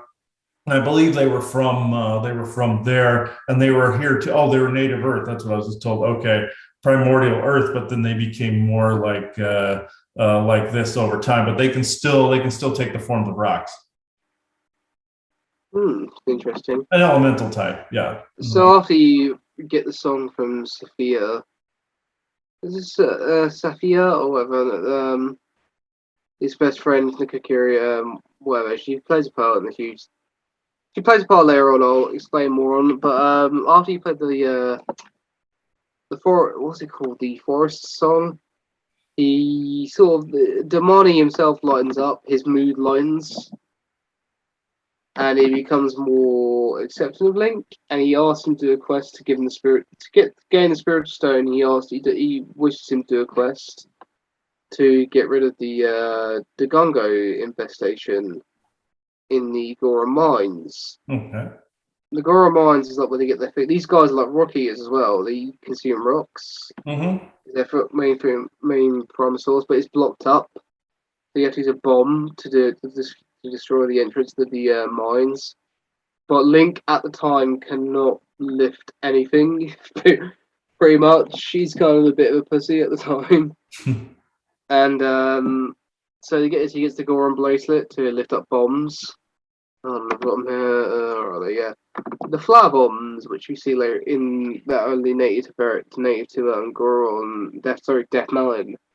When Link lanes this, he can lift these bombs up. And he can throw them into the You can throw them, and he throws one into the this. It's barricaded up. This entrance to the Goron has been barricaded up by Ganon to the because Ramdamani refused to give Ganon the spiritual gem, the Goron gem I think it's called, I believe in this game, and he blocked up the star of the Goron people, and yeah, so Link uses this to blow the entrance up, and I find that, yeah, that's a very interesting concept with the plant bombs, because there, like in Doctor Who one time they even showed on one of the Christmas things where like there was a tree that would grow like Christmas ornament looking things, and the Doctor makes a very interesting statement. He pretty much said any variation is possible to create. Now, I've never seen anything that could explode as a plant, except as maybe with chemicals or like a splatter. But beyond that, it's like not a bomb per se. I mean, they just did that as part of the game, but do I believe that kind of variation may be possible where there's an explosive that could come together like with chemicals or something like that? Oh yeah, like on some other planet, like they depicted in Doctor Who as well. So yeah, I think that that is possible. Like any variation of anything is true also within the multiverse as well. So, but I personally have not seen an exploding plant other than a splattering one that just splatters poison and spores and stuff like that. But beyond that, no, I haven't seen that. But I'm pretty sure an alien could breed something like that because I know there are certain spaceships out there and technology where they program the plant molecules to grow the husk of a ship. So could they grow a bomb, an explosive? Yeah, I think they could do that if you program the genes of the plant to grow any form. I believe, yeah, they could grow a bomb or an explosive or a weapon too. They could grow a gun or a bomb. Yeah. yeah, these plants kick ass though. Yeah, they're yeah, blow shit up pretty much. These plants. So. Yeah, there's a reason why it's called Death Mountain, pretty much. But yeah, when you blow it up, you enter the cave. It's called the Dongo Cavern, and this is what it looks like. This here in the center is like a massive dead Dongo that I believe is like a ceremony of the Gorons and they defeated it, and you had to plant two bombs here to open it later on in the set in the dungeon. Mm-hmm. When you explode the two eyes, it's the mouth will open here, the skull. Yeah, so that's and also one of the creatures you'll come across in this game. Obviously, you'll come across the Dongos themselves, and the only way to destroy these creatures, you have to hit the tails. Okay. They're impervious. If you're not, they'll blow fire at you. Oh yeah, there are underground beings that are like that. Where I've seen these quadrupedal lizards like that, where if you come at them face on, they will blow like a gas at you and like ignite it. So it's like This is yeah. and this was one of their more earlier forms. And if you destroyed them and the Gongos, they will explode. Oh yeah, there are beings that have gases in them, like prairie dogs have certain gases in them. There's lizards that have certain gases in them that they would explode, and there are these lizards where they'll expel a gas and then ignite it. So from somebody's perspective, it would look like they were breathing fire, kind of like a torch, but they're igniting a gas that they're vomiting up. Essentially, is what it is. So yeah, there are creatures that can do that, unfortunately. So Yeah, so well, let's say, and well, dragons too. So yeah. this is another creature you'll come across, another beings you'll come across. I forgot what they're called, but if you approach them, if the eye catch you in their gaze, they'll spit fire at you. They'll spit lasers at you. The only way to destroy them is for throwing a bomb at them. Oh yeah, there's pieces of technology that can do that. That I said that like that there are these weird organic flying eyeballs that I've seen before. Remote viewers can also look like an eyeball floating around etherically, but technologically speaking, yeah, there are pieces of technology that do have kind of that creepy like eyeball appearance as well that float around like probes. They don't always have a stand to them. They'll float around and observe like a camera, or they'll shoot beams at people to like almost like a voice to skull sort of thing, or like what the government uses with the Gwyn technology or the tower technology or something, like to hypnotize people or to make them or control them in a certain way or make them do a certain thing.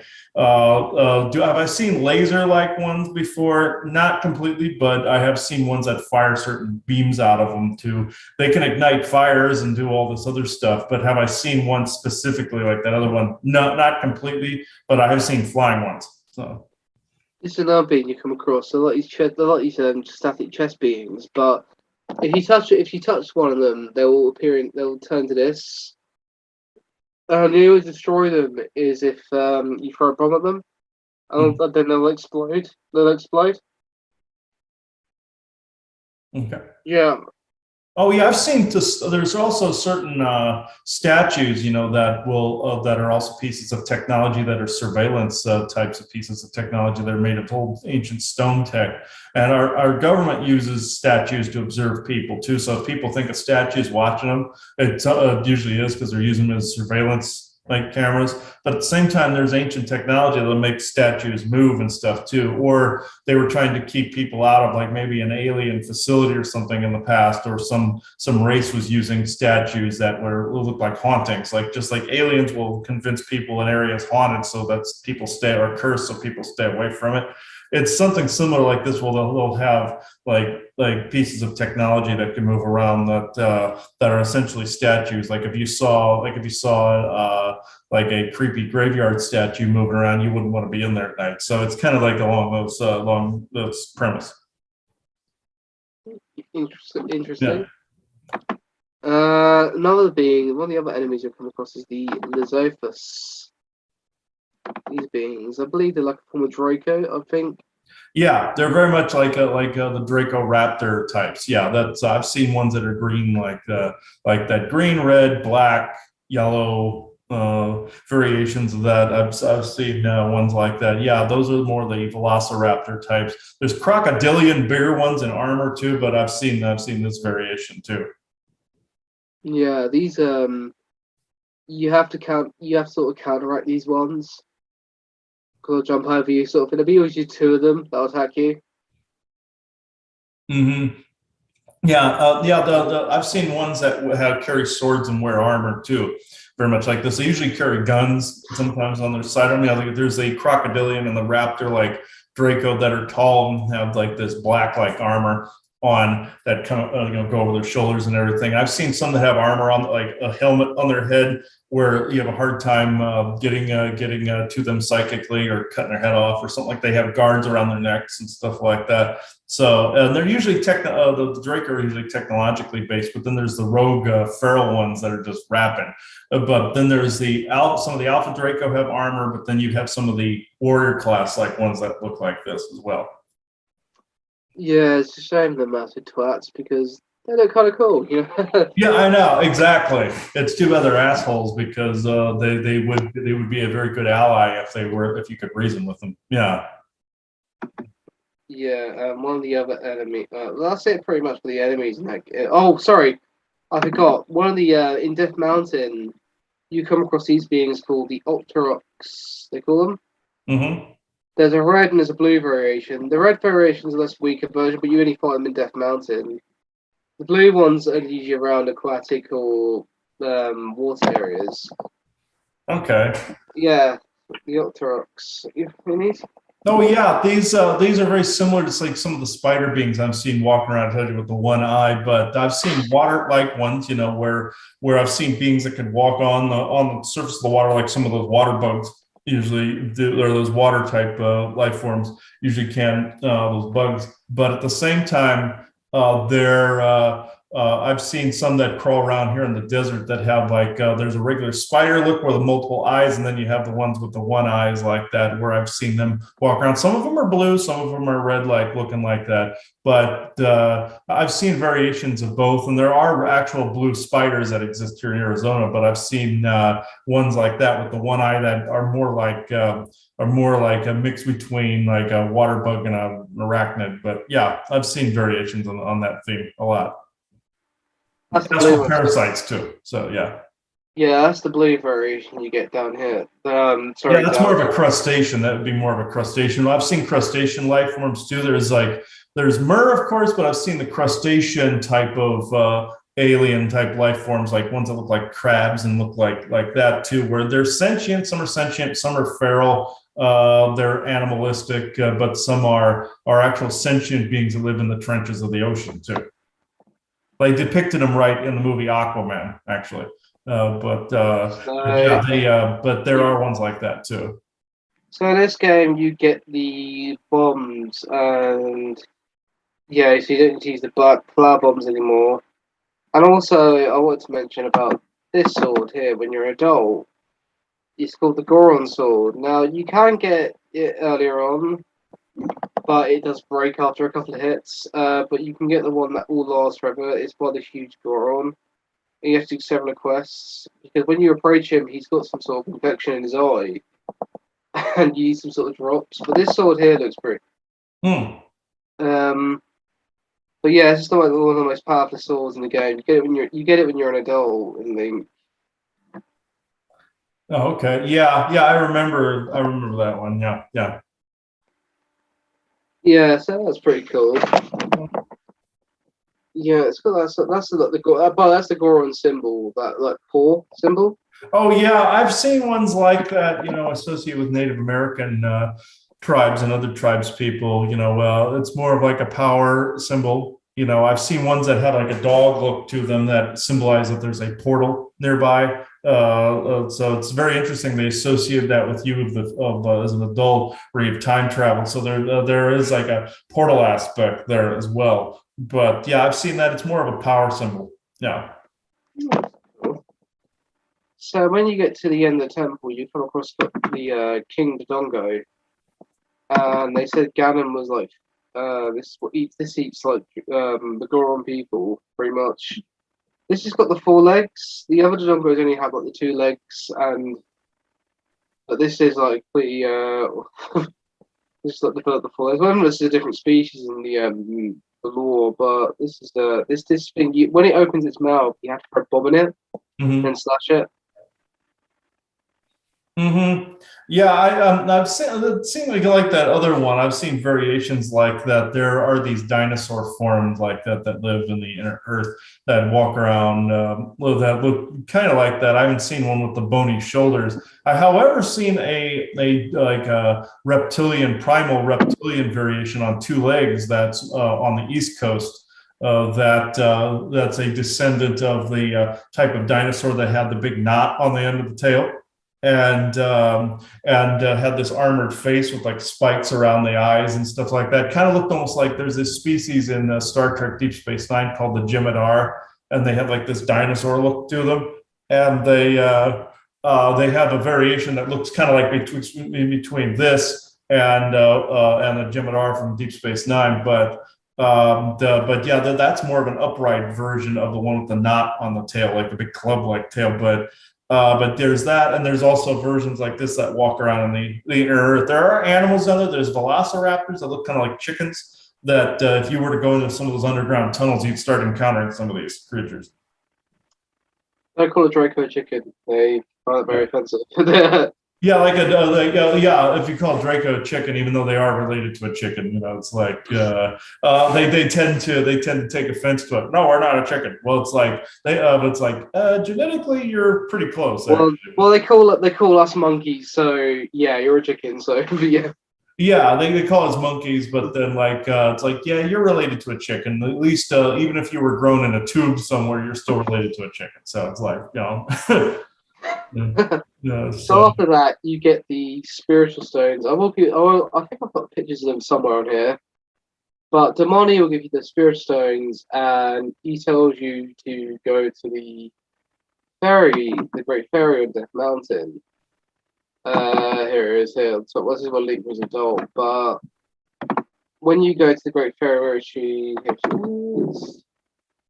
She'll give you something called the Magic God. She'll appear several times in the game. So she'll give you something called the Magic Gouge, and you can perform like this spin attack that allows you to create this wide radius of light attack. Mhm. And later on, she will give you other things called that's related to the Triforce. This is called Din's Fire. Din. I think it's called Verana's Wisdom and Nerua's Protection. Now, Din's Fire creates this bubble of fire when you put. Oh, I'm trying to think that it'll create like this whole huge bubble projection of like fire, and any enemy in present will be hit by it. Mm-hmm. Neru's wisdom will create like a save point in any part of the level you're in. Whatever part of the level you're in, so if you die or whatever, you can walk straight back to that point in the level. Mm-hmm. And Neru's protection can create a shield that will prevent you from severe attacks for so long.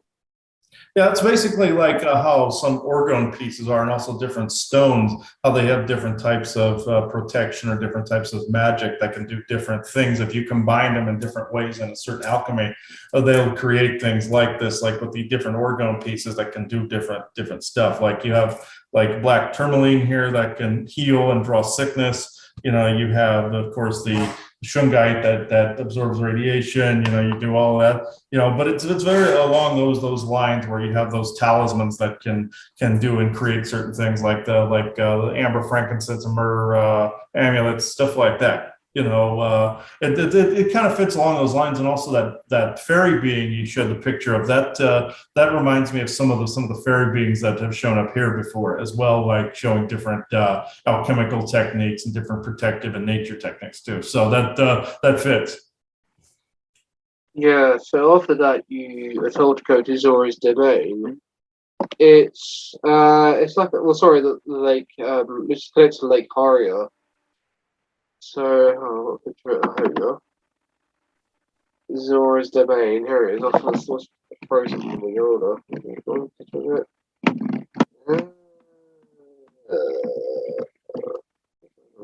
somewhere. No, I don't. This is Lake Hylia. You go to later on in the game. Mm-hmm. Yeah, it's not part of it there. This is the 3D version. I've got a picture of it. No, I haven't got a picture. I had a picture of Zora's domain here somewhere. There it is. Okay. You go to Zora's domain here. And this is the home of the Zoras. And in this transition, the 3D, they got a massive, sort of feminine upgrade to what they did in the previous game. At first, when I was a kid, I used to thought they were women because of their feminine appearance. Yeah, they do have a feminine appearance. They look very much like some of the abyssal type fish people as well. A known mer type that has like this very much like this look. There's spirits of them that live here in Arizona, and land-faring versions of them that evolved to be on land after the ancient ocean disappeared here. There's some on west and east coast that look virtually almost identical to this. Some of them have been good, some of them haven't. and there's also some water tubule looking ones as well that are very very weird mer types that are like these water tubules like in the movie The Abyss. But those beetle type ones that you just showed are in the deep oceans. So yeah, they have access to the Earth. And they also have more of a Syrian look too. I believe they're more Syrian in origin. Some of those fish ones. But same thing like with this guy here. There's some fish type of beings that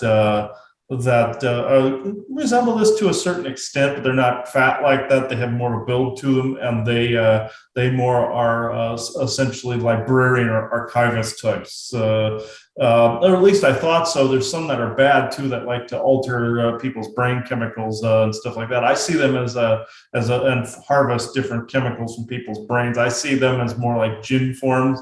There's fish forms that came out of the Middle East that essentially in Solomon's time and before they were more or less like a fish race that became like some of the jinn types as well. So this falls under that category.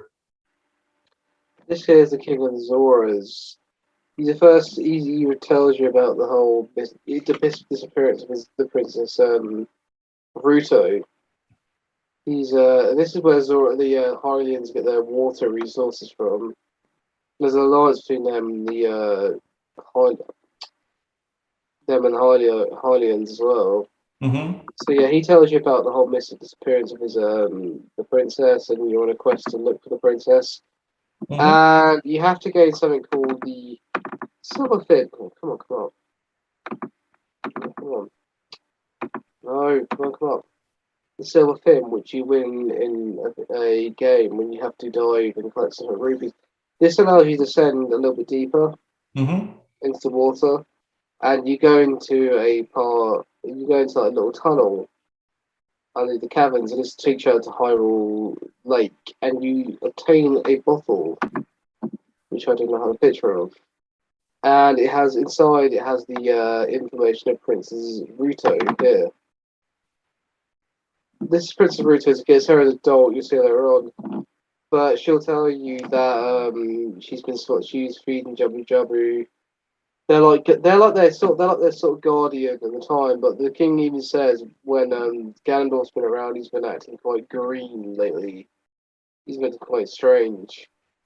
And the only way to access Jubby Jubby is by feeding him a fish, a bottle. That's him there. Jubby Jubby.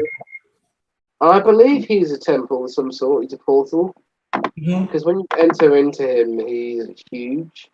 You can argue, yeah, it's just game logic, whatever. It's the level's bigger than what it is, but you have to like lay a fish down for him to suck it in. Okay. Yeah. And then He's essentially a big portal animal type. Yeah. And then when you enter in him, it's pretty much that Jubby Jubby's belly sort of thing, and you have to look for the princess herself. But when you locate her, she's a bit reluctant to come out. So she's a bit reluctant to come out of the Jubby because he swallowed like the gem, the Zora Rupee. God, what's going on here? Here it is inside it. It's like this whole sort of like you're inside the intestines or whatever. And you come across one of these creatures. I can't remember the name of them, but these flying fish. If you tread on them, they'll fly around, and you'll act. Then you have to use slingshot or sling the boomerang. These are one of the other enemies you come across the gate in that temple, the bowls. You have to use a boomerang to destroy them because if you walk in, you can't destroy the slingshot. But if you walk into them, they will hurt you. And I saw one of the guys when you go into Sora's domain. It's one of the guys that'll give you the magic beans. If you plant in a certain part of the area, they'll create like these like levitational like plants. They need to gain certain access to certain places. Yeah, that's interesting. Where is it? So yeah, obviously, this is the golden thing you get by fishing later on as an adult. It's essentially, it doesn't do anything. It's just like one of these. It has no significance to the plot whatsoever in the game, but it's just something you can collect.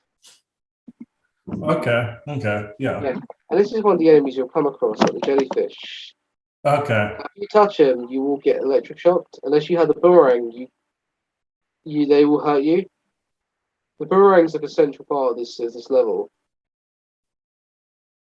Yeah, that I've seen jellyfish type of entities. There was some that were more alien, like some of the more octopus or fish type beings, like I was describing. Also, there was some that are squid like that do mentally manipulate people. I believe they were like they helped create some of the jinn forms along with the Orions. But with these, they actually some of them are ghost like forms of different animals of that have been in, like, say, here in Arizona, where I see them float by. Where if you're in an area where the veil's thinner, you're seeing through time where this was an ancient ocean and you're seeing them swim by. But it's in other cases, there are entities that will grab onto people.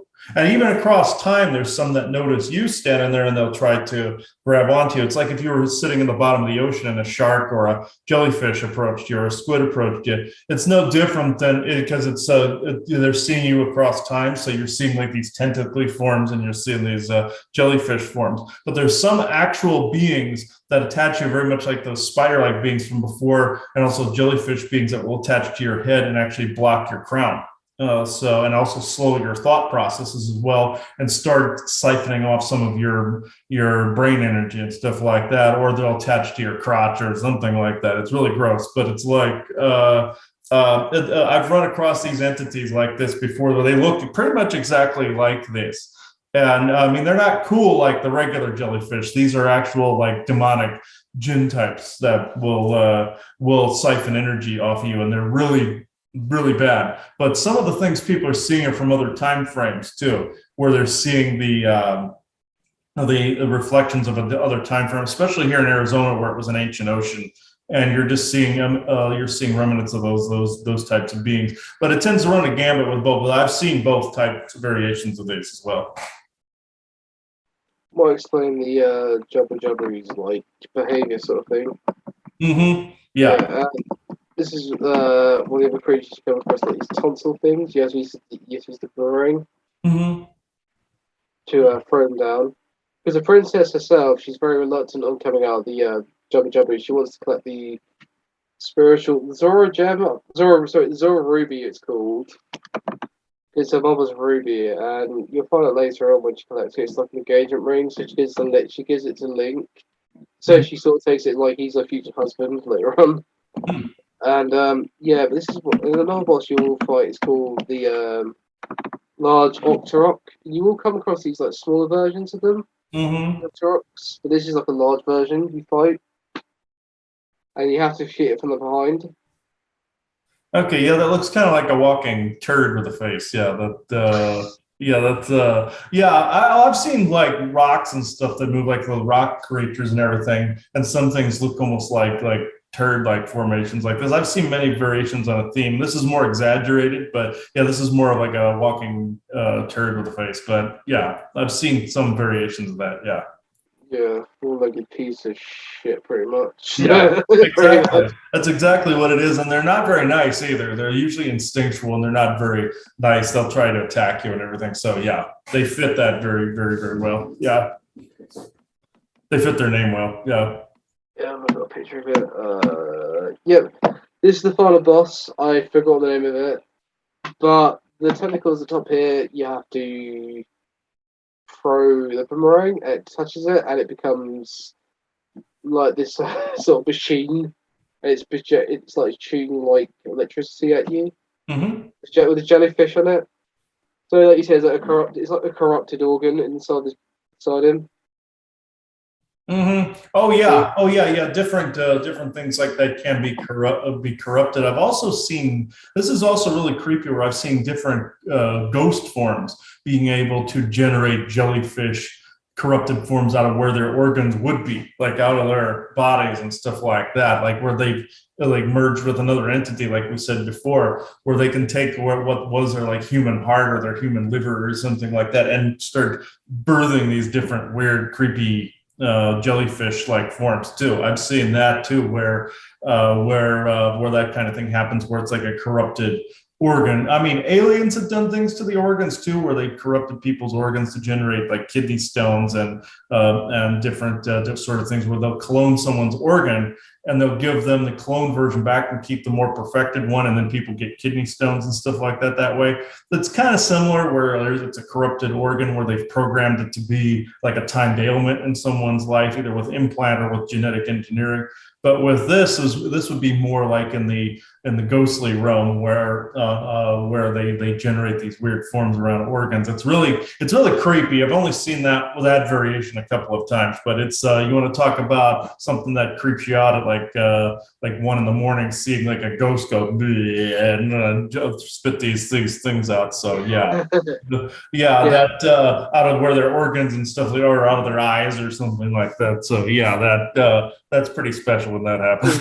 very John Carpenter's The Thing inspired sort of Yeah, thing. very, very, yeah, exactly. Yeah, exactly. I'm not surprised. I wasn't surprised to take a lot of inspiration from John Carpenter's in this, but Yeah. yeah, because like I said, it's body horror pretty much. But Oh, yeah. That's yeah. Where also attachments can form around organs too, and get the organs to either fail or generate certain chemicals too, and corrupt the organs as well. Different attachments, different entities can corrupt heart, liver, kidneys, all those things. Like what I was saying before with the kidney having the attachment where it felt like it was failing. Things of that nature, and some of them can cause cancerous tumors or kidney stones or any of those types of things. So yeah, they got this basis in reality, unfortunately. yeah, it happens today, which is kind of shit. And yeah, but after you save Princess Ruto, she'll give you the the Zoro Gem. Oh, I've got a picture of them here. Hold on. I do believe I have a picture of the stones we do collect. I've got a temple. Hold on. At the time. I thought. Oh, here we are. So after you collect the spiritual stone, so you got the the forest gem, I think it's called. Okay. The Gorum Ruby and the Zora Sapphire. It's called the Zora Sapphire, I know that. After you got these, the door at the back here will open the realm, Mm-hmm. give you access to the Master Sword.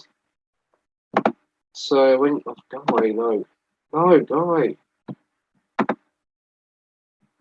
So when you open the spiritual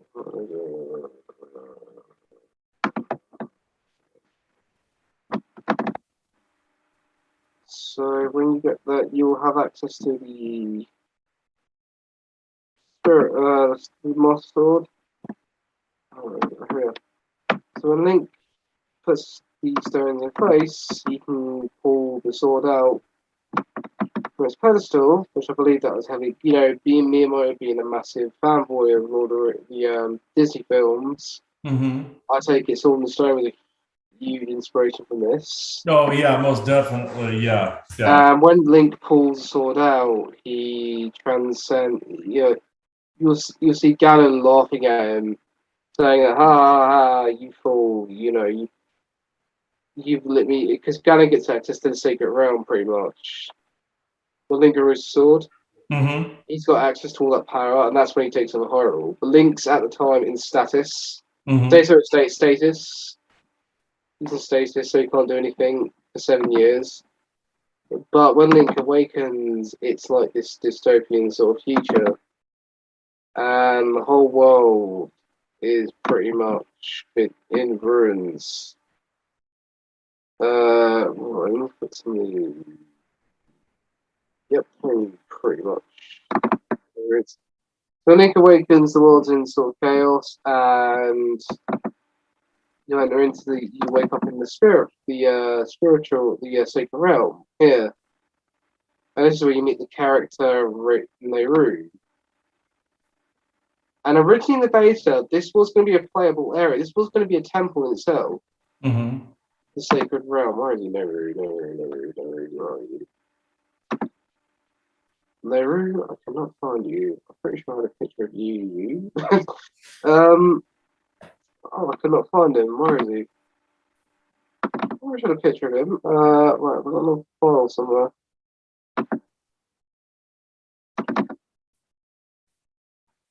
No, I cannot find him anywhere on here.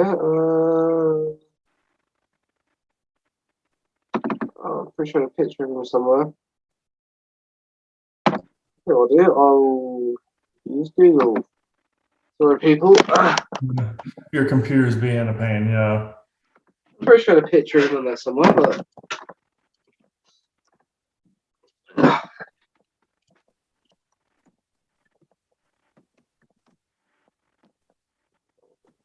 Time.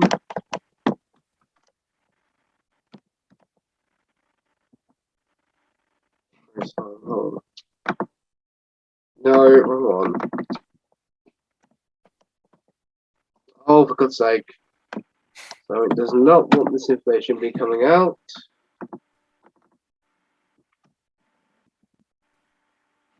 Here he is.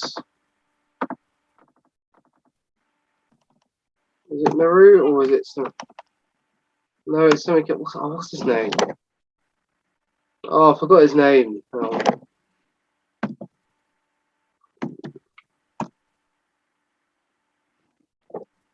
It's him here. He's like this sort of preacher in the center here. Mm-hmm. Get that picture of him. No, there isn't a picture. He's essentially like this character here in the center. Mm-hmm. I forgot his name. I thought it's Naru. It's Deborah. Is it Deborah? Hold on, let me have a look.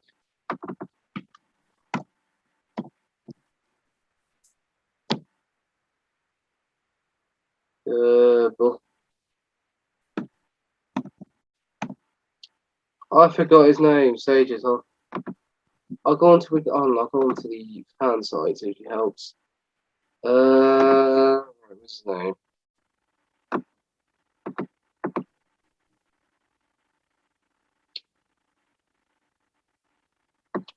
Go away.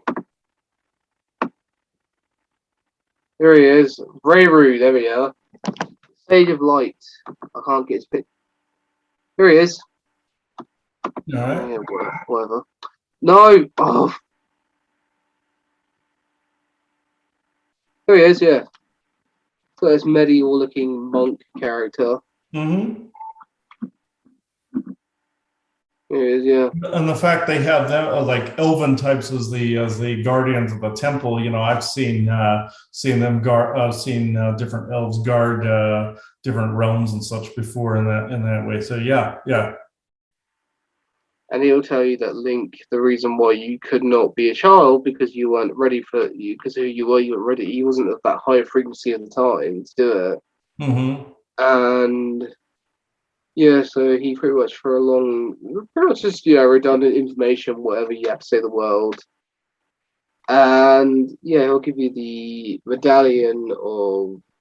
I've got the picture here somewhere. I'm pretty sure I had a picture of it. So.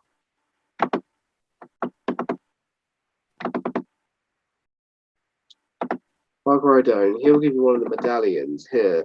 And the other stages you'll encounter will give you these medallions. Mm-hmm. He'll give you this one, the medallion of light. So you got the forest medallion, which was originally the wind temple, and you got the fire one, the water temple, the shadow temple, the spirit temple. And yeah, so that's pretty much these part of these whole stages like they were in the previous games. The daughters, they were like the descendants of the daughters of the other stages. Mm-hmm. Or different races. Well, yeah, I didn't. Well, I'm not going to talk about those heart pieces that increase your heart lives, but whatever. But, yeah, so that's what he is for the first stage you encounter because it was originally going to be a template in its own, got scrapped because for some reason I'm not sure. Okay, not yet. So after that, you go back to the Kokiri Forest and you encounter the yes, it's the forest temple, and when you go there, the first thing you encounter when you go back to the Lost Woods, the entrance, you encounter the goblins, these creatures, Mm-hmm.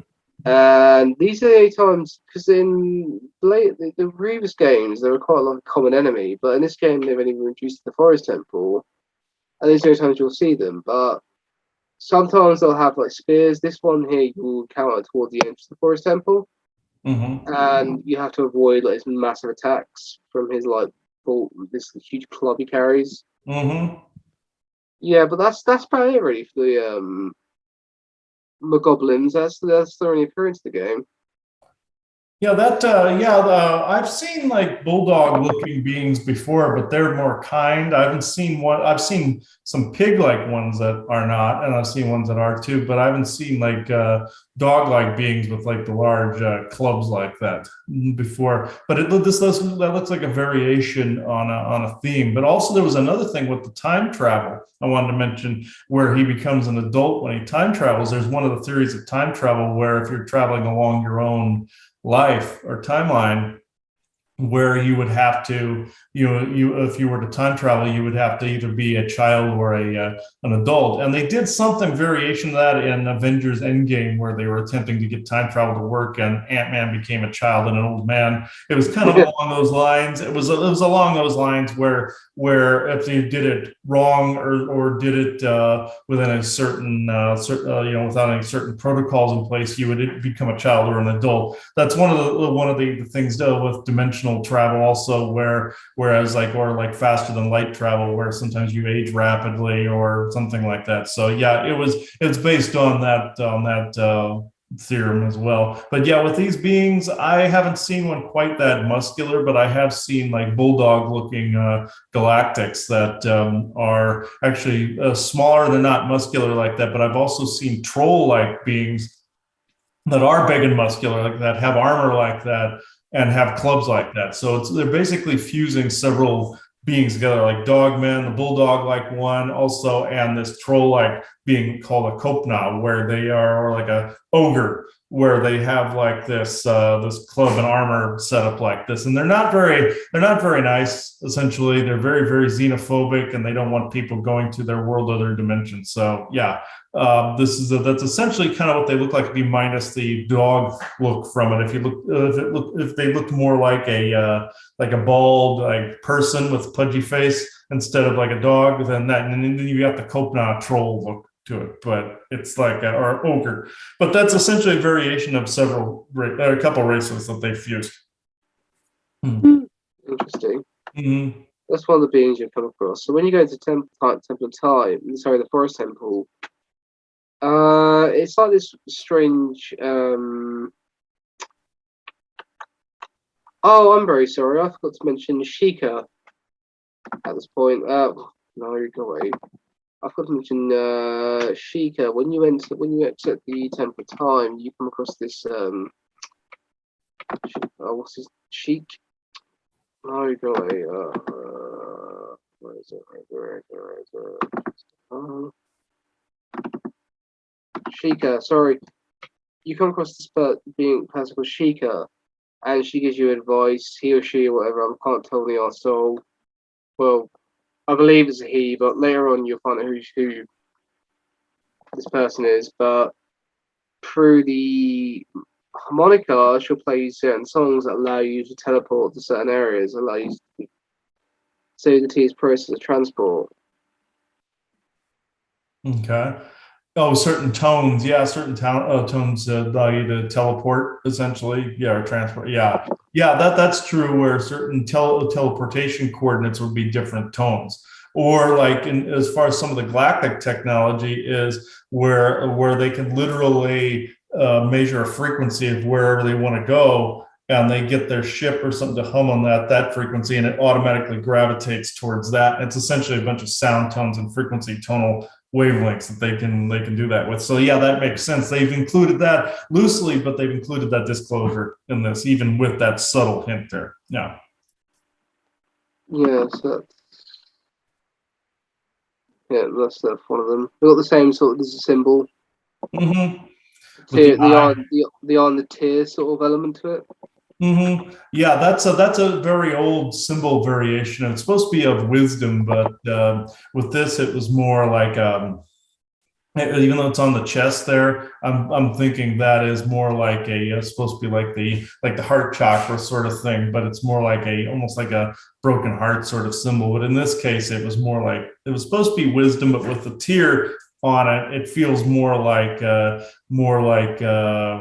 now there's a bit of this energetically I can't seem to grasp onto with that, but if I'm translating it quantumly correctly, it's symbolizing the open third eye, or not third eye, but chest or heart chakra, but at the same time, more or less, more like the dystopian type future that they find themselves in, where it's like it's an alternate. It feels like an alternate timeline type of emblem to me in a way. It's really strange. Not like the hour, not like the eyeglass, whereas the heart can actually see more than the third eye can. I'm thinking it translates to that. But at the same time, it has something to do with that dystopian future too that I have energetically I can't get a complete grasp on. But it's that's what it feels like to me. Hmm. So yeah, going back to the forest temple. Where you are. No, forest temple. So when you enter the forest temple, the one of the first beings you'll come across like these torches, and there's like it's a lift. But the torches have been taken by these poets here. By these poets, and they will descend into like these paintings. Okay. And later on, you have to shoot arrows. This way, you get the bow and arrow, and you have to shoot arrows in these paintings. And after you shoot them, the ghosts will appear. Okay. Yeah, that's interesting where it's they're in the paintings like that. So yeah, beings can be trapped in paintings, consciousnesses and ghosts can also be trapped in paintings as well, and dolls and other figures with faces. Anything with a face can have a consciousness on it. So you got to be careful what you create. But yeah, or conjure. But yeah, I've heard of beings being able to use paintings as portals like that and come in and out of them. No. And there's I don't know. Okay, this one here. They're called the sisters. This is the one of the bosses you fight in the game, and she'll appear into like different. She'll appear in like multiple forms, and you have to shoot the right one that's hers. Sort of thing, yeah. So I mean, when I get the game running up, I'll show you that. But yeah, it's quite interesting.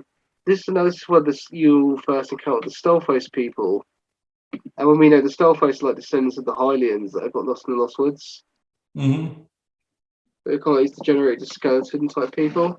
Oh yeah, like yeah, the like skeletal warriors. People always wonder how they could stand up without muscle and everything. This was more magically based, and like I said, there are some that are desanctified type of remains, if you want to put it that way, or defiled remains that have a weird energetic consciousness to it. Or witches and warlocks have been known to take some bad ones have been known to take that energy off of remains and create like energetic poltergeists. I call them Franken entities, where you can put them together like a curse. That's also happened as well. But yeah, would a powerful enough sorcerer, somebody doesn't want me to say that, could a powerful enough sorcerer create something like this to where it comes from remains and they're basically almost like an undead warrior like this, like a zombie? Yeah, but this one would be far more complex. They would have to really know what they were doing right down to the molecular and energetic level, like a necromancer. So essentially, they would have to really know what the hell they were doing. And that whole painting plays in part in the Phantom Ganon boss. You fight in this. This is him here with the whole weird mask he's got on there. He's got some sort of satanic-looking mask on him. Mm-hmm. Yeah. And he will descend into like these paintings. Mm-hmm. And you have to shoot the right one in him. Oh, yeah. He'll come out of these paintings, but you have to shoot the right one. Mm-hmm. You have to guess which one it's him. Yeah. I remember that. Yeah. And if you don't, unless you stand on the triangle, these three triangles, you'll get hit with this electric shock he throws on the ground. But then after that, he sort of comes off descends off his horse, and it's pretty much you're playing like tennis with him. Oh yeah, essentially what I found funny was when I did this part of the game, I was over at a friend's house who happened to be playing music in the background, and then as I was defeating this part of the game, when I was defeating Ganon at this part, Rob Zombie's Devilman was playing in the background. I remember that when I was playing it. That's how long ago that this game came out, folks. That was in the '90s. So yeah, that when I was playing that. So yeah, I thought that was actually pretty funny. Yeah, so you're playing. You can also use your bottle as well. Use your bottle to deflect the projectiles it throws back at you. But yeah, that's Phantom Ganon for the most part. He's pretty much like a prototype for the final boss, pretty much. Yeah, You got that fits Devilman if anything else, especially with that mask. Yeah, so yeah. yeah, sort of like practice before the final boss. So yeah, after that you head to like it depends up to you. There's no real technical order you can go into with this game, but you can go back to Death Mountain and you head to you find that the Gorons there have all been like subjugated to the when you go there you find there's like this huge, I don't know, where is it, temple, there's like this huge curse on the Death Mountain. Where is it? Where is it? You notice it when you leave the Temple of Time. Here it is. When you leave the Temple of Time, you notice that there's like a corrupt circle around Death Mountain. Mm-hmm. This is N64 footage, but there's like this huge like vortex around the mountain, and this is like the curse Gan's put on it. And he's been feeding the Gorons to the. He's resurrected the legendary Dragon of Death that the legendary Goron defeated a long time ago. Mm-hmm. And they're now he's now feeding the Gorons to this creature because they refuse to bow to him. Mm-hmm. And yeah, so Link has to and this is where you get the fire tunic from. Hold on, let me get that. Oh, where is it? No, where is it? Should have put these in separate folders to make it less annoying. Right, let me just get this out of the way. Right, in this game, there's no water tunic. Oh yeah, it's up there. So when you go to Death Mountain as an adult, you encounter a lone little Goron that's rolling on his own, and you have to put a bomb there to stop him in his tracks. The bomb will stop him, and he will talk to you about what's going on, and he'll give you this red tunic. And this tunic allows you to withstand extreme amounts of heat in Death Mountain. Because when you enter there as a kid, you've only got a certain limited amount of time to stay in the mountain before you die of heat exhaustion.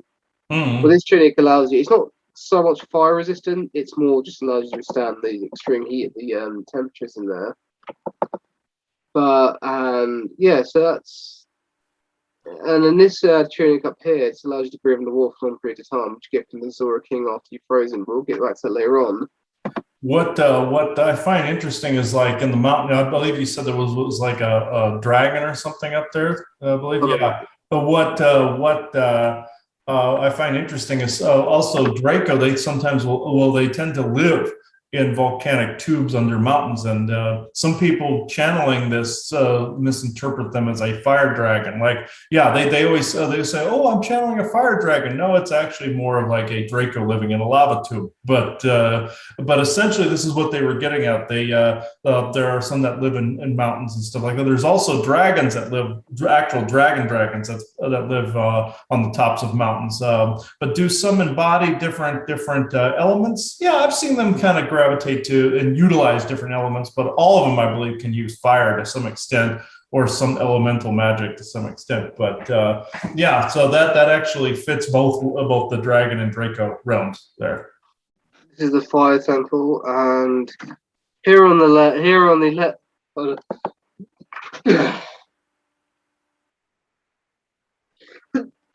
Sorry, here on the left, you can go and visit Demoria, and you have to free the Gorons in this stage, by the way. Mm-hmm. So you can access different parts, you get different keys and so on. But yeah, so this is the fire temple, and you get the fire goblin on there, and you get something called the legendary Goron hammer, which you will need to destroy the Dragon of Death. And this is one of the mini bosses you encounter. I think it's called the Flame Dancer. Mm-hmm. So this little being, see the the little green eyes here? Mm-hmm. Yeah. Little green eyes, got a big body here. This is what it is. It's like animating. It's animated like this fire, and you can either use a bomb or you can use a hammer.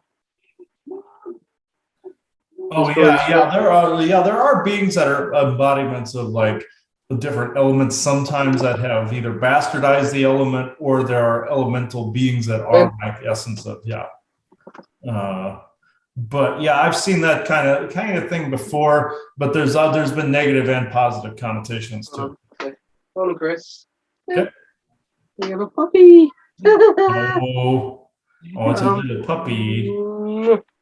Big little puppy here. Come on, baby. I thought I'd bring her up. Aw. Uncle Richard. Hello. Hello to Chris. Hello. Hello. She's been playing with Scruffy in the garden. Oh, that's a sweet.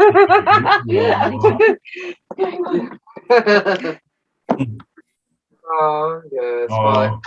my sister's new little puppy, and she's got a kitten as well, so it's very people. Oh, yeah, a little tiny. Yeah. Yeah, cuteness had to come in there. Hmm. I'm babysitting her tomorrow, so. Oh, that's cool. Yeah, that's cool. Yeah. Yeah, I'm babysitting the kitten and the puppy, so. Yeah. So anyway, getting back to this being here. Yeah, this was you only see this like once, and this thing flies around the room, and you can either use your you can either use the hammer or you can use the bomb on it. Yeah. Also, with something like this, you could channel an element into more of a solid, corrupted form. To like, you could take light and make it solid, like how they have the lightsabers in Star Wars, or sometimes light ships or vessels are made this way with spaceships. Or you can take fire or water and make like a solid form of it to actually traverse dimensions and space and time as well. So yeah, there's manipulatable forms like that too. Cool. Now being you fight, I forgot what they're called, like these slug beings. If you hit them with your sword, they will diffuse, but they run around the entire place. Okay. I forgot what they're called. Huh? I forgot what they're called. I forgot what they're called. But yeah, I mean, again, I've seen beings that look like they're made like fire djinn, for instance. They're actually more fish-like beings, but they actually have like this flame like around them. And I've seen these like golem-like ones that look like mini Hellboys as well that are fire djinn, but the ones that have like the fire-looking essence around them aren't like the little troll-like Hellboy ones. They're like they're like these fish-like ones that fly around, and they have kind of like that aura around them like that. Yeah. Cool. I should mention that in the Forest Temple, this is where you first encounter these bosses called the Hand. They're called the Wall. They're called the Wall Masters, Mm-hmm. I believe, and they will take you. If you stand in their shadow long enough, they'll take you straight back to the beginning of the level. Mm-hmm. Yeah, fuck these guys. They're pains in the arse. Yeah, I know. I remember those from the where they'll pick you up and move you to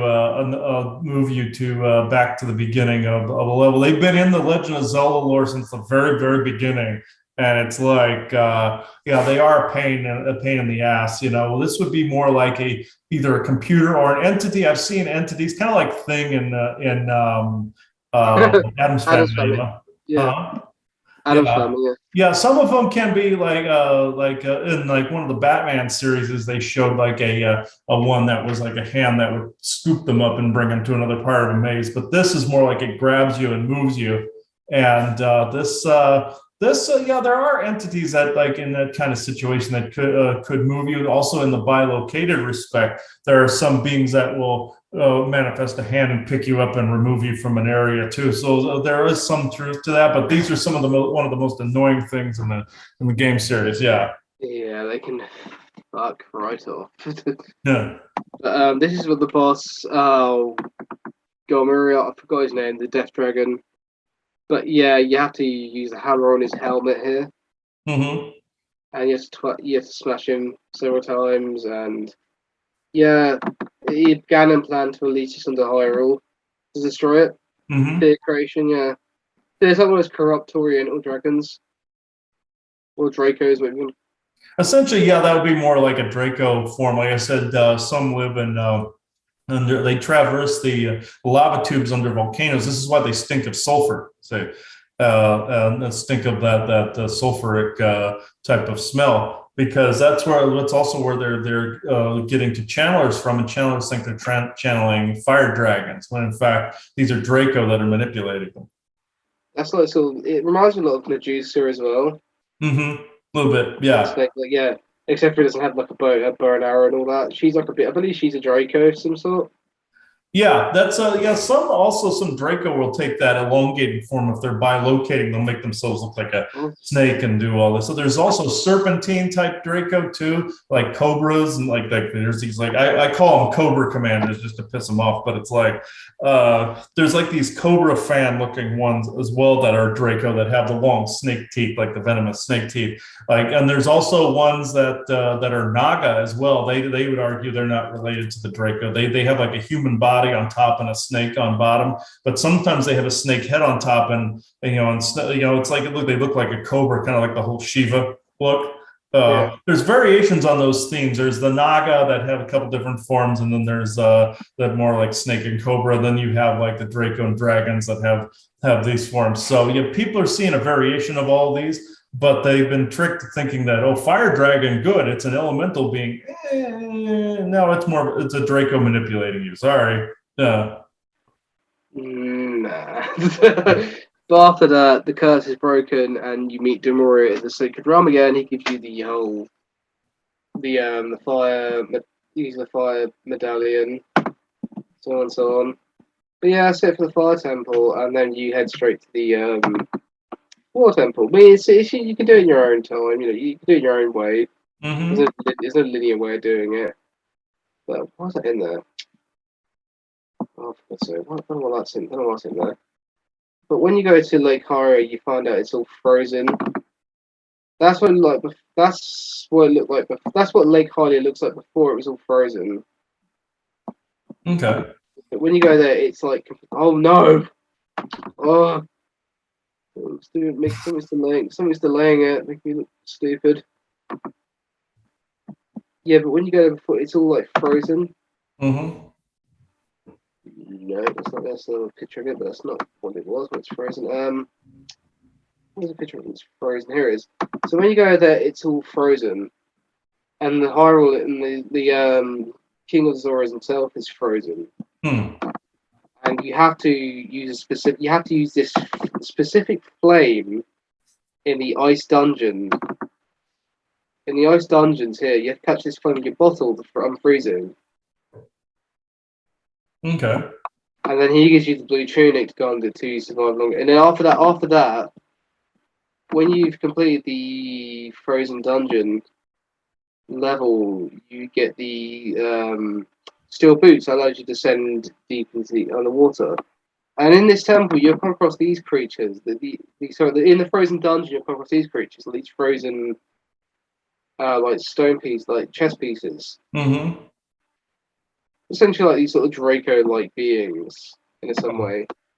Oh, that they have more of an ice form, more like a frost giant, sort of like form. Yeah.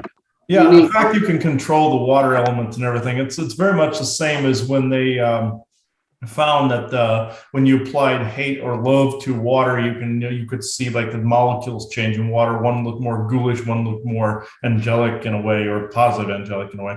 And this that's essentially how you can control the different elements. If you're into elemental magic, you can actually conjure the different elements and either freeze or burn and do all that. Yeah, like in Elder Scrolls too. So this is the king when he's frozen. Mm-hmm. This red ice here, you need that specific fire to freeze him. Mm-hmm. From the ice.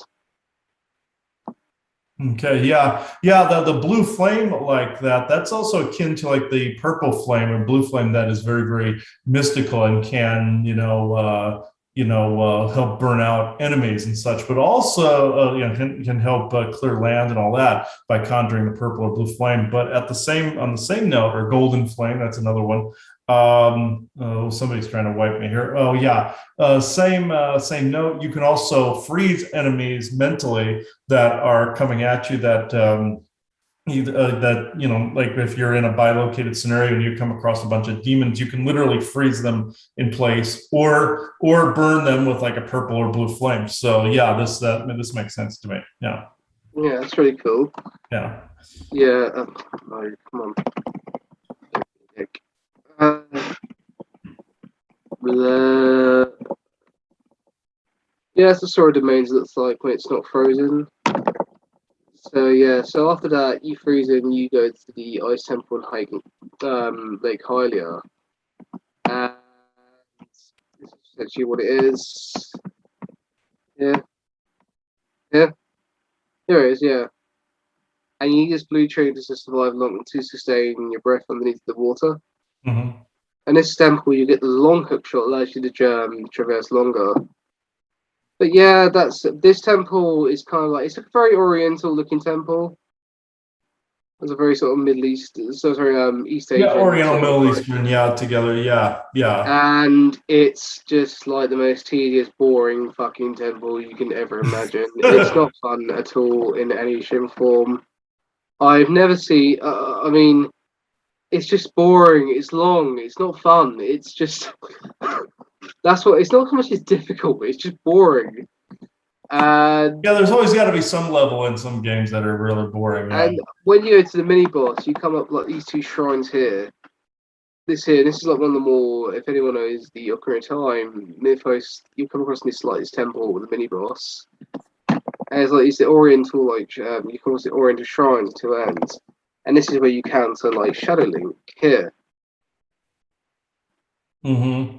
Oh yeah, where you have to fight your own shadow, essentially. Yeah. Yeah, but he's just if you have the long sword, he's a complete joke. Because he's not based off your the Master Sword, but if you have the shadow, if you have the long sword, the Goron sword, he's a complete joke. Oh yeah, if you Essentially, equip, he's equipped with the wrong weapon. yeah. Yeah, yeah. And this is one of the main enemies you come across in this game. These like clamshells. Mm-hmm. Yeah, I haven't seen anything. I've seen some entities possibly that have a resemblance to that. That have like clam looking things, but it's mostly been more like ghostly forms of like different animals or residuals of different animals and earlier Earth eras that have things like that. And some of the spider entities and jellyfish fall into that category, like I said before. But yeah, I've seen things in that area, but I haven't seen an entity themselves that look like that or a conjuring. Yeah, hopefully not. And this is the main boss before you meet. Because you do meet Naruto when she's an adult in this game, Mm-hmm. and she'll talk about the whole boss. This is the main boss you fight. Mm. Oh, that's interesting because there is a mer version of that. Like I said, the tubular water forms before, and there are these abyssal type mer types that are they can shift to like more of a human looking form that bioluminescent glows. Some mer also bioluminescent like mermaids and such, but this is more this main water tubule. They accurately depicted it in the movie The Abyss, where they had like the mer forms and then they had these guys too. That was accurately depicted with these. And sometimes there's some up north. I found out there was this elven group that told me that some of these beings were causing not so causing a little bit of trouble with some of the elven groups. They didn't want to be up in Greenland, but yeah, there was like a bit of a tension, between the two groups. But yeah, these are in like deep oceans. That's why they depicted it in the movie The Abyss. They went down into the abyss and they discovered this type of being that's down there. That's actually quite accurate. That was a disclosure movie, but this boss, yeah, some of them can cause trouble too. Some of them are quite ornery, and this is a pain in the ass. But this is interesting. They had that as a boss, and sometimes they do have. You see that little eyeball thing that's further down in the tube. Sometimes they have little organs that float in them and stuff like that too. But they're mostly like these water tubules, like in the movie and in this image here. That'll you have. That's the main source of its weak point. You have to pull out the slingshot. Yeah, so it's. Okay. Yeah, so that's it. That's it, really. When you destroy that, and the wall refills itself back up, and you can Lake Hylia's been redeemed. So yeah, so that's that. Right. But yeah, people forget those types of beings are sentient beings just like us with the same ranges of emotions. Some people have equated it to something holy when in fact it really isn't. And I want to say in the movie The Abyss, when they encounter them in that, there's also a Mandela affected ending to that movie that actually applies to what we're talking about here. Whereas the Mer people in that movie were going to flood the earth, where they were going to flood all mankind because they thought that mankind wasn't showing compassion and kindness until they saw that the main character, Ed Harris's character, was basically showing love towards his wife there at the end. So they redeemed it. But that's the Mandela effect into the movie. You don't see the big wave coming up, being threatening mankind at the end of the movie anymore. And that was Mandela affected out. You don't see that anymore, where they were threatening to kill everybody on the planet. But it was for polluting and also not being loving and compassionate. But at the same time, you see those so that was basically the same attitude some of these tubular type of mer have. I mean, the Myrmidon have it too. I mean, and some of the mermaids and such have it too. But at the same time, they were depicting that correctly as having that as not only a friend, but as a main boss in the game too, or the boss in that temple. So that actually was depicted correctly. I can't seem to get the other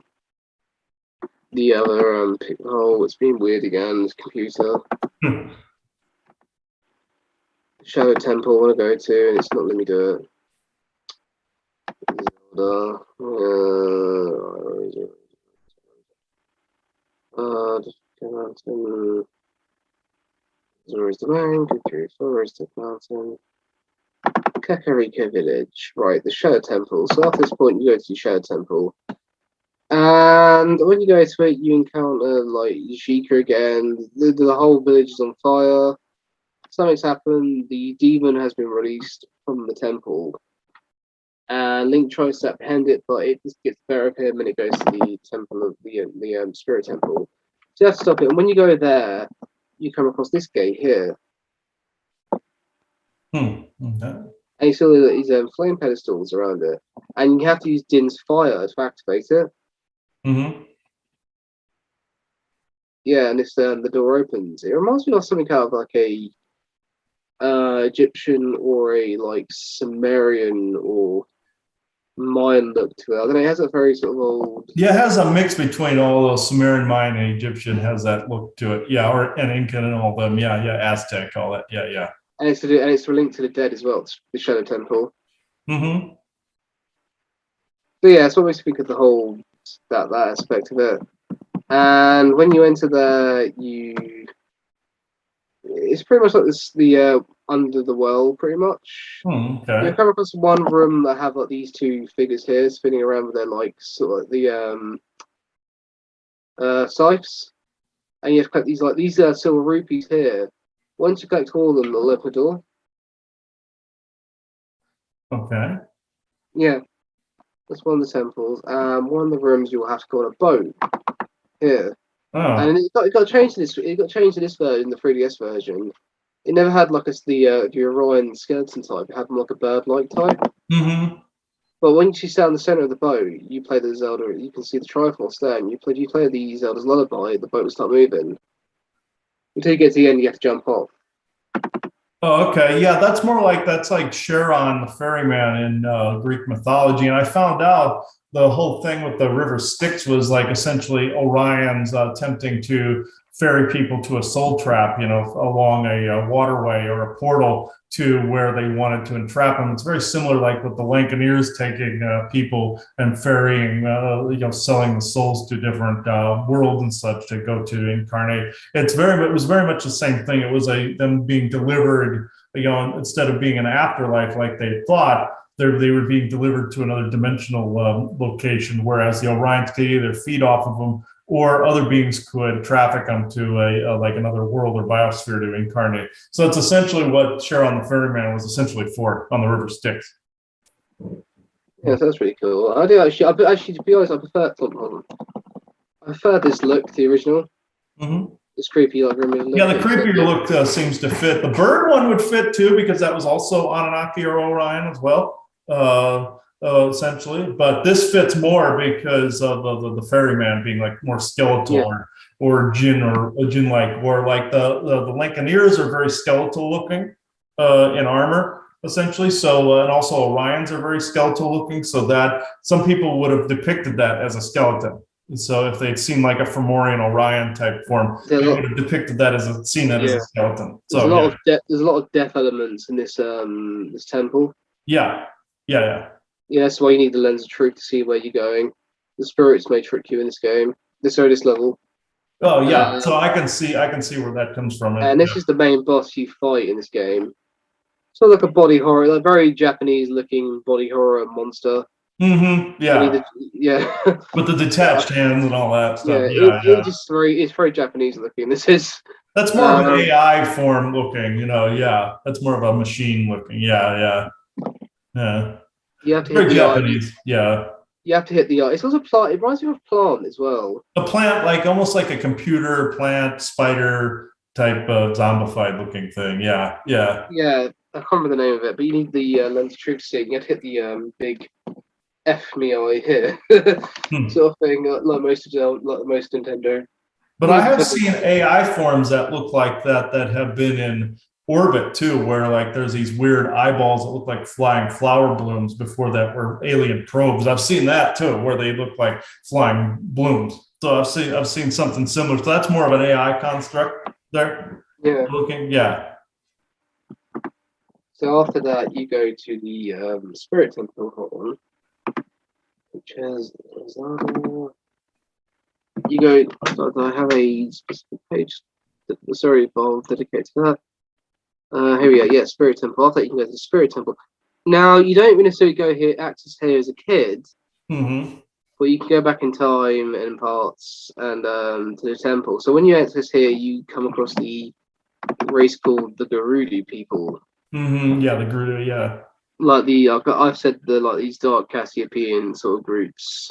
Yeah, those were more. I found out those some of the darker ones were more Saturn worshiping type of beings, or we would say Luciferian or satanic, but that did children sacrificial stuff way back in pre-medieval period too. I found out, but the good ones are fine. The good ones are great, but it's but the bad ones, the corrupted ones, they're more like that. Yeah. And in the game, it got changed because of controversial history.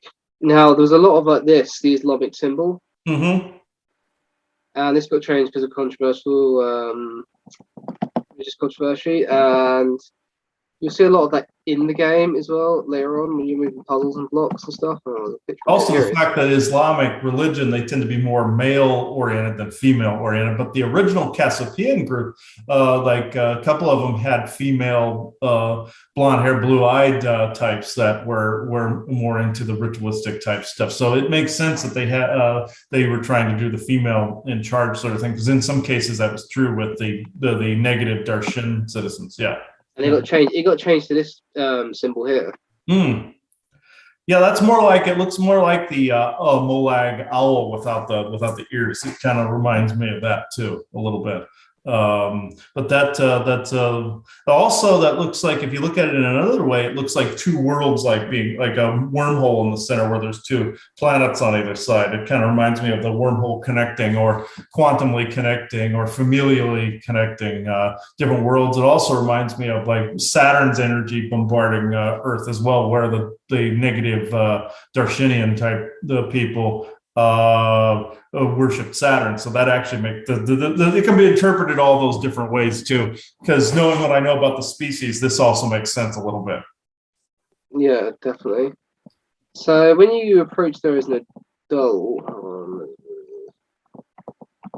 you'll come across the broken bridge here. Now you can either use your horse Epona to go across it, or you need the long shot to get across. So you can do it both ways. But it doesn't matter. But when you go there, you have to avoid the guards or stuff who are in the prison. You have to release the carpenters here to build the bridge. And when you do, you encounter one of these, the head guards of the Gerudo. And if you fight, and if she if they hit you to a certain point, they will stun you and throw you in prison. Mm. When you defeat them, you get the key and you can free the Guru guards. Once you freed all of them, they sort of gain a sort of respect for you, and you can wander there as free as you can, sort of thing. There's some sort of like alignment with them, and you can get access to the desert to then get to the spirit temple. Okay. This is interesting because this is one of the other creatures you come across called the Dinophos. Another form of the Lizarphos, but it's a high-ranking Draco. Okay. Yeah, it's like yeah. I've seen Draco walking creatures like this around too. They're from the underground. I see them sometimes with these more primate-looking beings, and I see them with like lizards. They walk around on like leashes and stuff like that too. I've seen that too, where they have like a watchdog sort of thing. Some of the more advanced Draco have some of those too. Like some of the flat-faced human-looking ones have that in the armor. When they also armor their pet like ones up. But some of these are creatures from underground where they utilize them like we utilize dogs and cats and such too. Yeah. Yeah. So when you get past the desert, you'll see this the whole Middle Eastern like to it. Snake and a serpent, and you'll come across these creatures. Yeah. They pop up quite frequently. Mm-hmm. And if you hit long enough, a blue one will appear. Mm-hmm. It just gives you a large amount of rupees, pretty much. Yeah, I've heard of plant-like ones like that too. Yeah. Just like sandworms, but this has more plant life look to it. Oh yeah, that's like that worm that's like also from the Dune series too. That reminds me of that. But also, we saw that movie recently with the giant worms. But with also that reminds me of those creatures I dubbed like the pooping worm, where they basically anything that they can consume anything and turn it into usable biomatter and usable genetic material. So you could feed them garbage, dead bodies, everything, and they poop out a usable material. So it's like this essentially reminds me of that, and also like the tremors worms along the same lines. But they were also I believe they were genetically created. I mean, our government found some variations of them on another planet somewhere, but it was like I believe these things were genetically created also to consume different forms of garbage and everything. The dwarven people. Also, the ones from the World of Wheels cultivated them to consume trash and to repurpose like metal and all this other stuff into the raw materials. So our government's using a weird, creepy variation to create like raw materials for certain foods and everything. It's pretty disgusting, actually. Yeah, it's all like Beetlejuice. Reminds me of Beetlejuice as well. Mm. A little bit, but Beetlejuice had more. There's not being inside it, I believe. If I'm correct. Yeah, exactly. Yeah, there's a being. Yeah, there can be a being inside too in some cases, but sometimes it's its own genetically created creature too. There's another creature you come across that's unique to the Spirit Temple, the Sphinx, they call them. Mm. And this can only be destroyed by activating a fire switch. It will mimic your moves, but if you fire an arrow at it, or say you win hit it, it'll throw fire at you.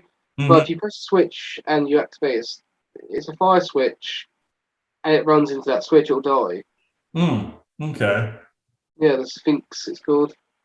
Okay. Yeah, I haven't seen anything quite like that. No. Yeah. Like that would be more like technology. Yeah. More like a turd sort of thing, but yeah. Yeah, exactly. This is one of the when you're a kid, you'll tell one of the sages. She's called.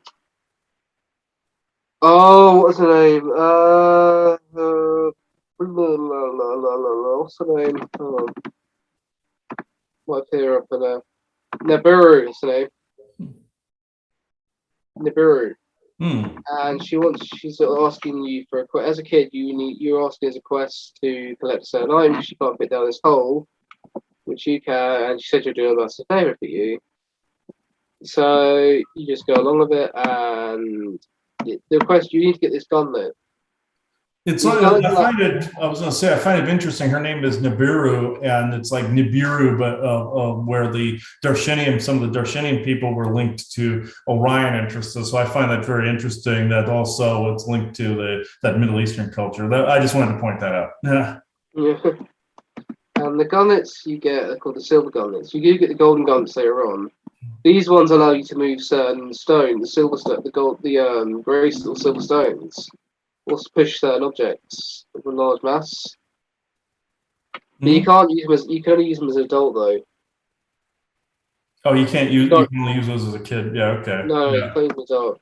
But later on, when you gain them, these two beings here called what they're called, these two like witches, imps or whatever. They're Jet. What was the name of them? Yeah. Those would be. Yeah. Those are more like Twin, Orion they're called Fomorian type forms. Yeah. twin Volva. They call them. I can't remember the names. Twin Volva they're called, but they sort of corrupt from Nibiru and they sink her into the ground. And you have to go back later on as an adult to destroy them. And when you fight them as an adult, you get something called the mirror. Oh, where is it? Where's the mirror shield in this? You gain the mirror shield in this, which I cannot find on this page for some reason. Hmm. Making me look really stupid. Um, Here it is, right. Here it is, you get the mirror shield. Oh yeah, where you can deflect fire or ice back at the Yeah, opposite. Yeah. or light as well. Or light. Yeah. And yeah, so it's another shot to the temple. No, I think you want to add to it, Chris, or Yeah, that's has more of like an Egyptian look, but has the snake type of look to it. You know, like with the cobra look to it. So that actually fits the Egyptian thing more because reptilians had a very strong presence there. So yeah. another creature you fight called the Dark Knuckles in this game. They're essentially like the oh, I've taken out my head again. The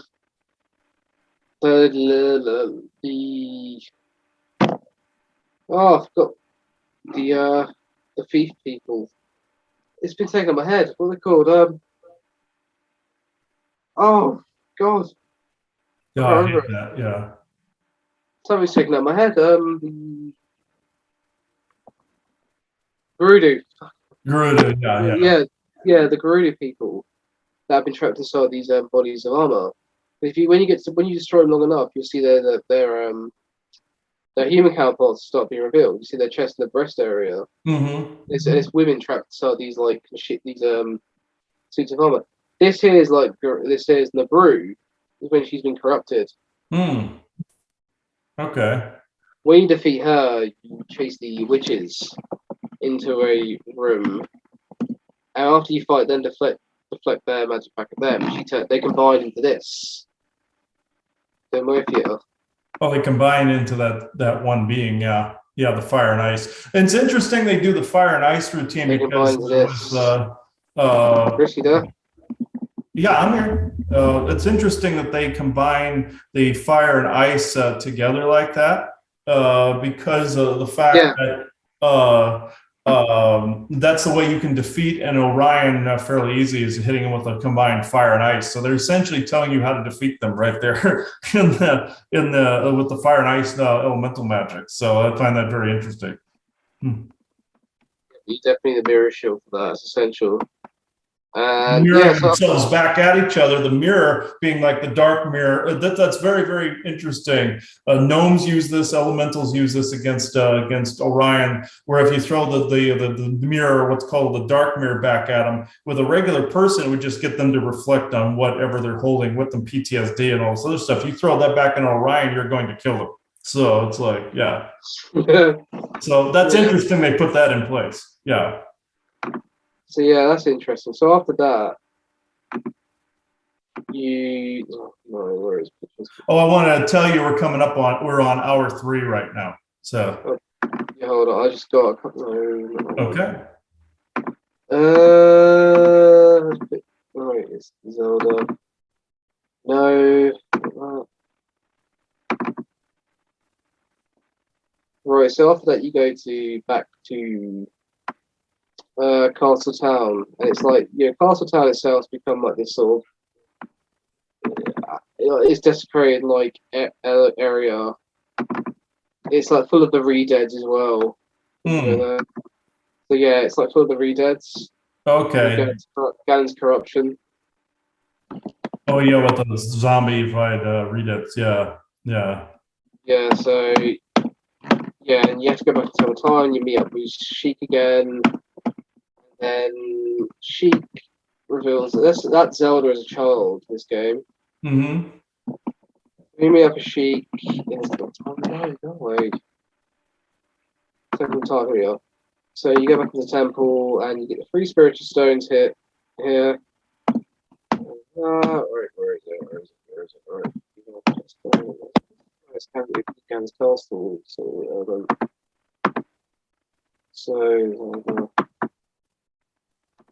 Castle. Meet up. Sheik reveals herself to be Princess Zelda. Okay. And then when she does that, Ganon captures her in this like crystal. Mm-hmm. He traps her in it, and so you have to go to Gan's castle to free her. And that's you need that bridge. That's the element. The stages. The stages they'll create this bridge for you to cross. Mm-hmm. You get across there, and this is like one of the other dinosaur creatures you encounter there. Yeah, that's kind of like that's a reptilian, like the Draco type ish. That's a little more armored looking. Yeah, like more like a mix between dragon and Draco. Yeah. This is Gan's castle. Its glory sort of thing. Like a little isle floating above the lava. And this is Ganon when he's in like his sort of conquering phase. He's got long hair and a cape. Mm-hmm. In this one. So he's like sort of direction. And you get in this game you get the golden gauntlets, which will allow you access to a certain fairy that increases your health. Should give you like protection from your health, but it's not necessary. You have to get it. It's just sort of it's an optional thing. Yeah. And you go into the final fight with Ganon, and right. So you go into Ganon's castle, and this is what it looks like. Now, in this castle, you go into different rooms that you previously, and these rooms will be representations of the previous temples. Mm-hmm. So you got the forest, war temple, fire temple, and the spirit temple. Spirit temple, the shadow temple. And to free the sages, you have to shoot a light arrow. Zelda will give you the light arrow. Before she gets captured, she gives you the light arrow. Mm-hmm. And when you finish these stages, you have to shoot like this like vessel with a light arrow, free the sages. And then when it's gone, you'll free this whole barrier here will be replenished, and you can access Ganon's tower. These here, you have to shoot the light arrows. Okay. Yeah. Say. Where you shoot the light arrow into the target. Yeah. So let's go there and was glory when he's fully conquered. And it's the same. When you've done that, you fight him.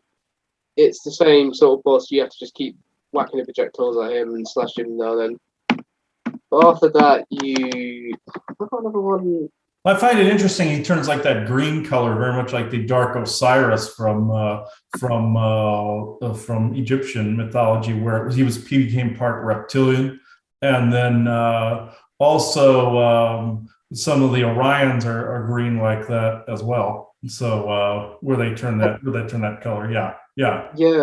Well, I get more reptilian from this sort of appearance. Yeah, that's from reptilian DNA. Yeah, that's where that comes from. Yeah. I'm looking at a scary looking Draco there, pretty much. Essentially, yeah. Essentially, that's what Osiris became after he became infected with draconian DNA. He became this like green figure that everybody recognized. Yeah. And after the castle collapse, he becomes. I can't find the picture on here for some reason. It's deleted, but he becomes that huge pig form. Mm-hmm. Dust. Yeah, that mutant looking one. Yeah. Yeah. And after you defeat him, it's pretty much, it goes back to normal. Link. She returns Link back to the child timeline when he was, and that's the child timeline that leads into like Majora's Mask and Twilight Princess, pretty much. Okay. All right. Yeah, that's the timeline we're continuing on, and then That's the timeline that the mainstream games of nowadays are continuing on with. Oh, from there on, yeah. The child timeline, yeah. So yeah, instead of going on with the alternate timeline, the other one was more the dark future timeline. Yeah. So yeah, that's Ocarina of Time in a nutshell. Oh wow, yeah. That went about a little over 3 hours. Wow. Okay, so yeah, I was looking down at the clock there, but yeah, it's I'll see if anybody wants to come through and talk about any of this, if it's necessary for this one or the next one. Let's see, because I know part 2 you're going to do the gameplay, so that's we've had trouble getting that to work. So Isaac, anybody want to talk on this subject? At all, because I'm sensing more fairy activity, if anything else. So let's see. Hang on. Is there a fairy or an elf present? What's in here? Okay. Is it going to be you, Isaac, or is it going to be a fairy that's talking? Fairy. Oh, okay. This should be interesting. All right. Yeah, I haven't had a fairy talk on a show in a while. So what type of fairy are you, by the way? You seem to be a local. Are you of the bubble that's nearby? You're not an Aluzi variety, are you? No. Are you like a variation between the two? You have like a pink purple look to you. Elven fairy. Okay. Okay, your energy is fairly strong, but I'm also getting something off this direction that is not too good. So is something not wanting you to talk? Okay, there's another fairy here that has lighter skin, like Caucasian look.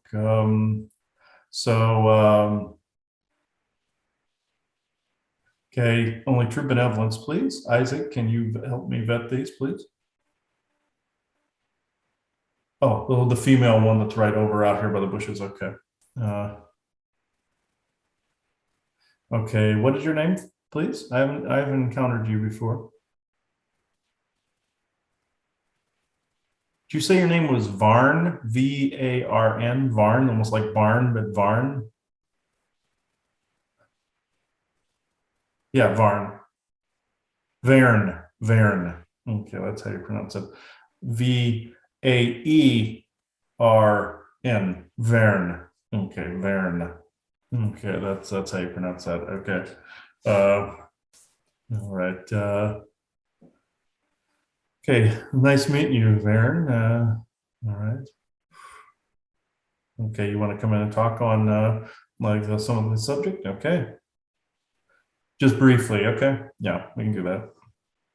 Okay, through the crystal, if you would. I haven't encountered you specifically before. If I could describe her, she doesn't really have clothes on per se, except for like this robe that it's like this. It covers the front a little bit, but it's more like strips that have these symbols down the front of them. And otherwise, she's naked, but with just this like vest like deal on that goes to the floor, that goes to the ground. Kind of like a trench coat, but vest at the same time. It almost like his cape in a way, but in front a little bit. But yeah. Let's see, Varen. Okay. And if I could, her ears are slightly larger, like some of the elves on the game series too. They're out a little bit too. And you have what color skin is that? Purple? I'm having purplish pink, blue, white. It's kind of like in between. They're like marbleized a little bit. Okay. Yeah. All right. Has more of a Syrian look too. Yeah. Yeah. To the crystal, please. Yes, all. My name is Vern, and I am what you would call a fairy, our elemental type race. My group is slightly different than the others. We fit a closer description to what some of the fairy elves look like in the game series, even though it's a depiction of many, including the Aluzi fairies, of which there are a lot. In this case, the game is quite accurate in these particular areas and what you have aforementioned in the series. I am more of a, as he would say, a local. I come and go between some of the pockets that are in the area with some of the natives and with some of the other fairy races. The other fairy race that exists here, they have more of a green tone to their skin. One would think they were more of an Orion nature, but no, they are a fairy like myself. Some have Syrian background, some have Pleiadian background in other areas. This is quite interesting to myself. This is one of the first times I interact in this way because some of us are sometimes skeptical of human intentions. I also have a bit of what you would call Darshinian DNA as well with some of the Persian group. I'm more of a hybrid between at least 3 groups. I have some Syrian, some Cassiopean DNA, as well as some of the other local fairy DNA. So I'm not just one thing, including some of the Eleusinian type of codes as well, very much further back in my lineage. This is why he couldn't identify which type I was. So in this, I can go into some questions if you like. I don't really have any questions. But does the I was going to talk about the whole death energy that was linked to the. We've been having a lot of reminiscence on the Spirit Temple and the Shadow Temple. So it was more the Shadow Temple about the whole death energy that's coming through now. What significance does that have about the underground? Was there like Cabal underground bases in this now that's going on?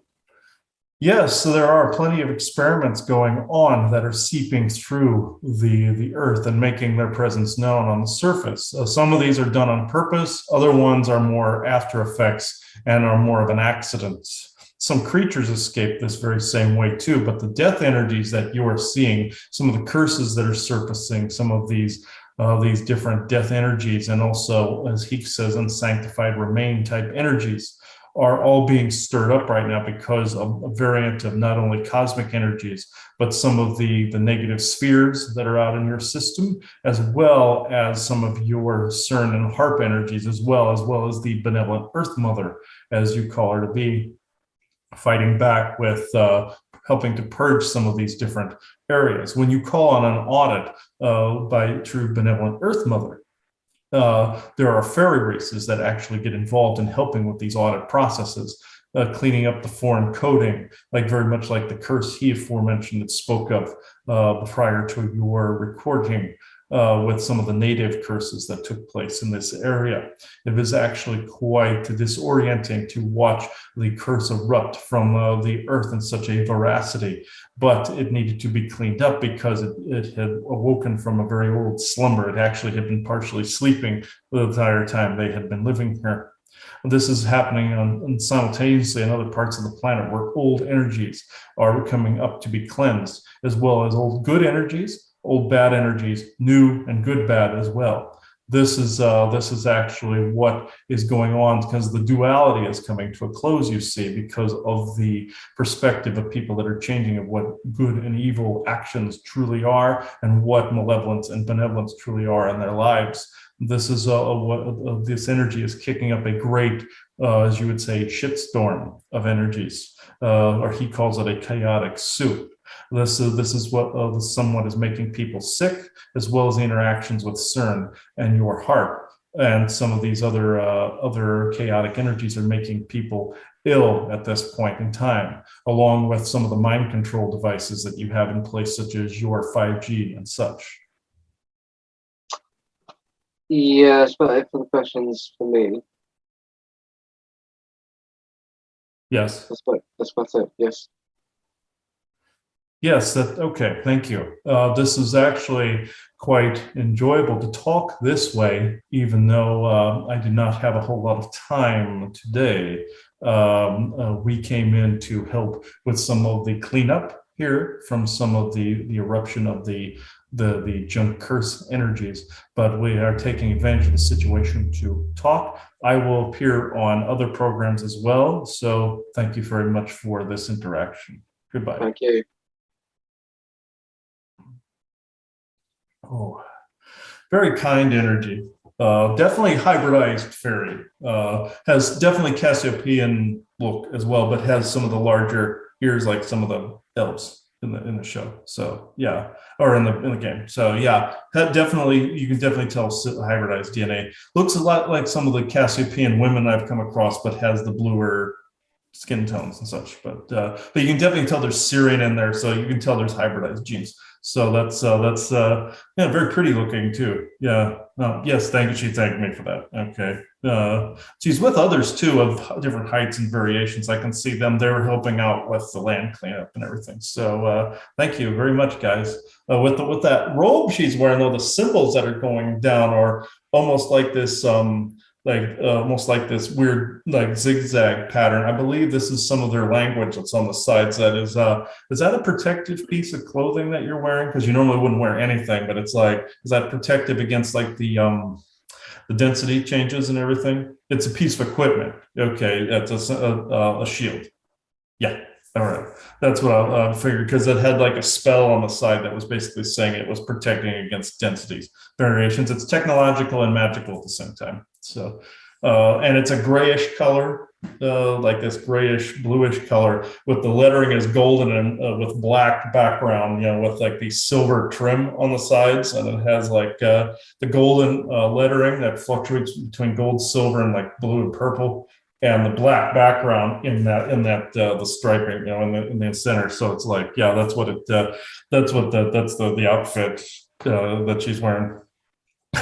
Isaac said, if you can call it an outfit, it's more or less more like a seatbelt. He said, okay. But he's just messing with them. One of them's flipping him off. Okay, yeah. But one of the others that was there just turned around and did this to him, but it was like, apparently he said something they didn't like, but okay, which doesn't surprise me. But anyway, Yeah. but yeah, this is, I know this has been about a bit of a longy show, folks, but this has been fascinating in the Zelda series. Next time we'll have some of the game footage for you to show the more in depth of the interior of the temples and such. Whenever he can get that working, it's been kind of a pain in the butt to get things working in that area. Emulating a 3DS has been one of the most difficult fucking things ever. Yeah. Oh, yeah. It is. It can be a pain in the butt. Ryan and I've had a problem with some of the interactions with Zoom and everything too. So yeah, I think we can take it out here. If you want to add anything else, Richie. No, I'm pretty fine. Oh yeah, Ryan. If you know any good emulations for the 3DS, do you recommendations? If Ryan has any recommendations for good 3DS emulators, can you recommend it? I don't really know a whole lot about some of the emulators, so I'm not really an expert in that area. But you can give it a try. But yeah, okay. I think this is a good place to end it. So thank you everybody for watching this disclosure in the media, the Legend of Zelda series, the Ocarina of Time. Hope you enjoyed this show. Thank you everybody. Bye now. Hello. This is something I'll make quick. It's really late. It's almost midnight here. This is something that just took place a little bit ago. This is something that happened over a period of months that I was wondering what it was. And it was really creepy. It's things that since we moved in, actually, in 2020, where things would kind of seep up through the floor a little bit. It wouldn't be that big of a bother. Like, I would see these really creepy, like, tentacly, viney looking things. And it wasn't always one of those plant demons, like what people would assume.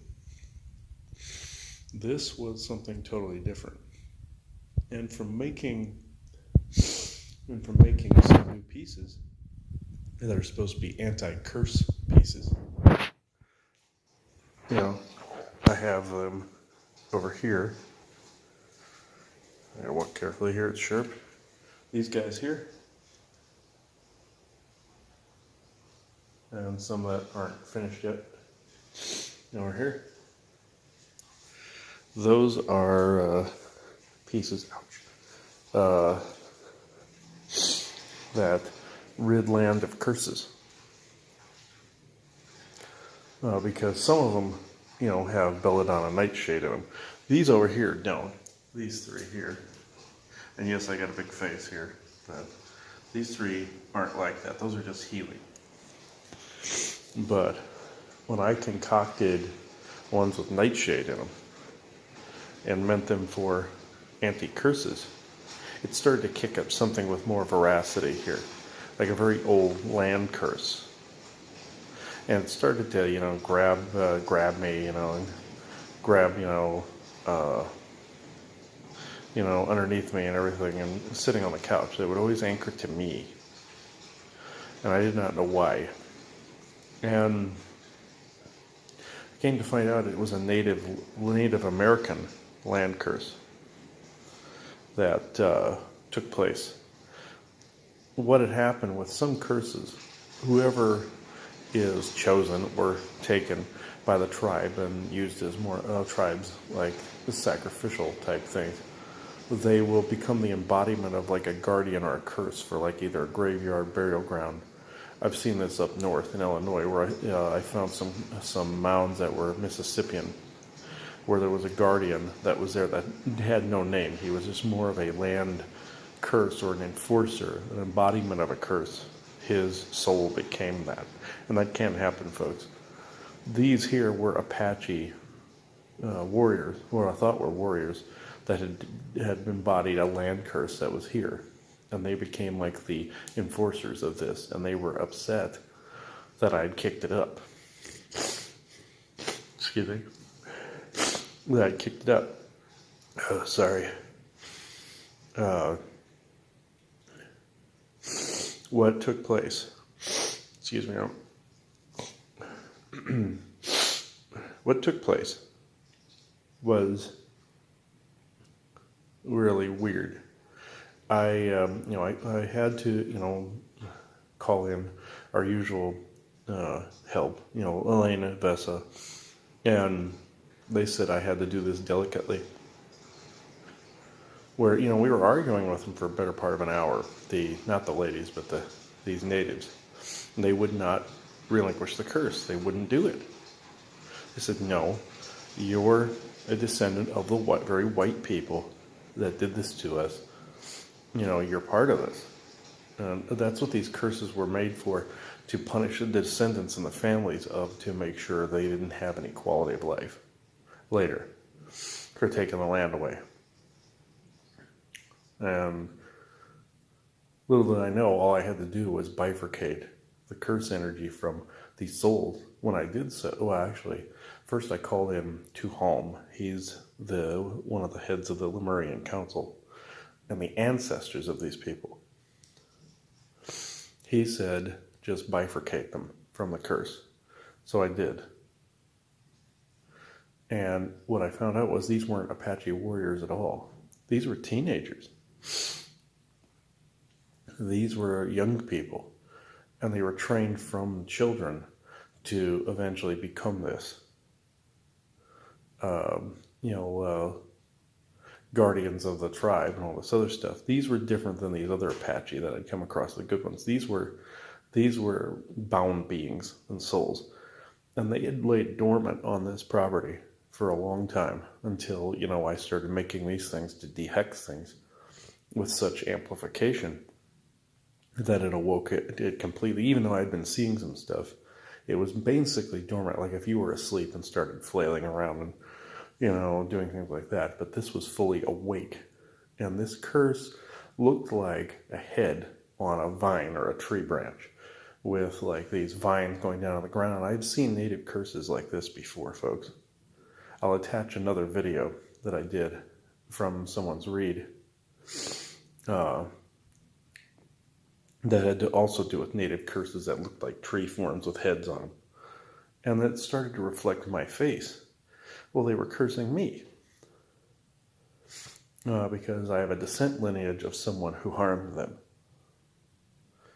And I can't prove that, I just know. And once that curse was broken, this creepy looking tree looking thing with a head, two Holmes people are even dissipating it even now. They killed it and now they're dissipating it. Even while I'm talking now. They said it won't be a bother, but it will take a while to clean up since it was there a long time. And it had been awoken, so it's a danger to the neighborhood. And what happened is everything's starting to calm down. There's this massive storm coming in right now. This wasn't really scheduled, folks. There's this cleansing torrential rain that's coming in. It's a wind, but there's a rain coming in right now too. Ready to. There's this big storm brewing. It's nature really reclaiming everything. And that's what's going on right now as I'm doing this video. And you can feel this being retracted. It's kind of like in Lord of the Rings when the One Ring is destroyed and Mordor starts to self-destruct and collapse. The volcano reclaims Mordor.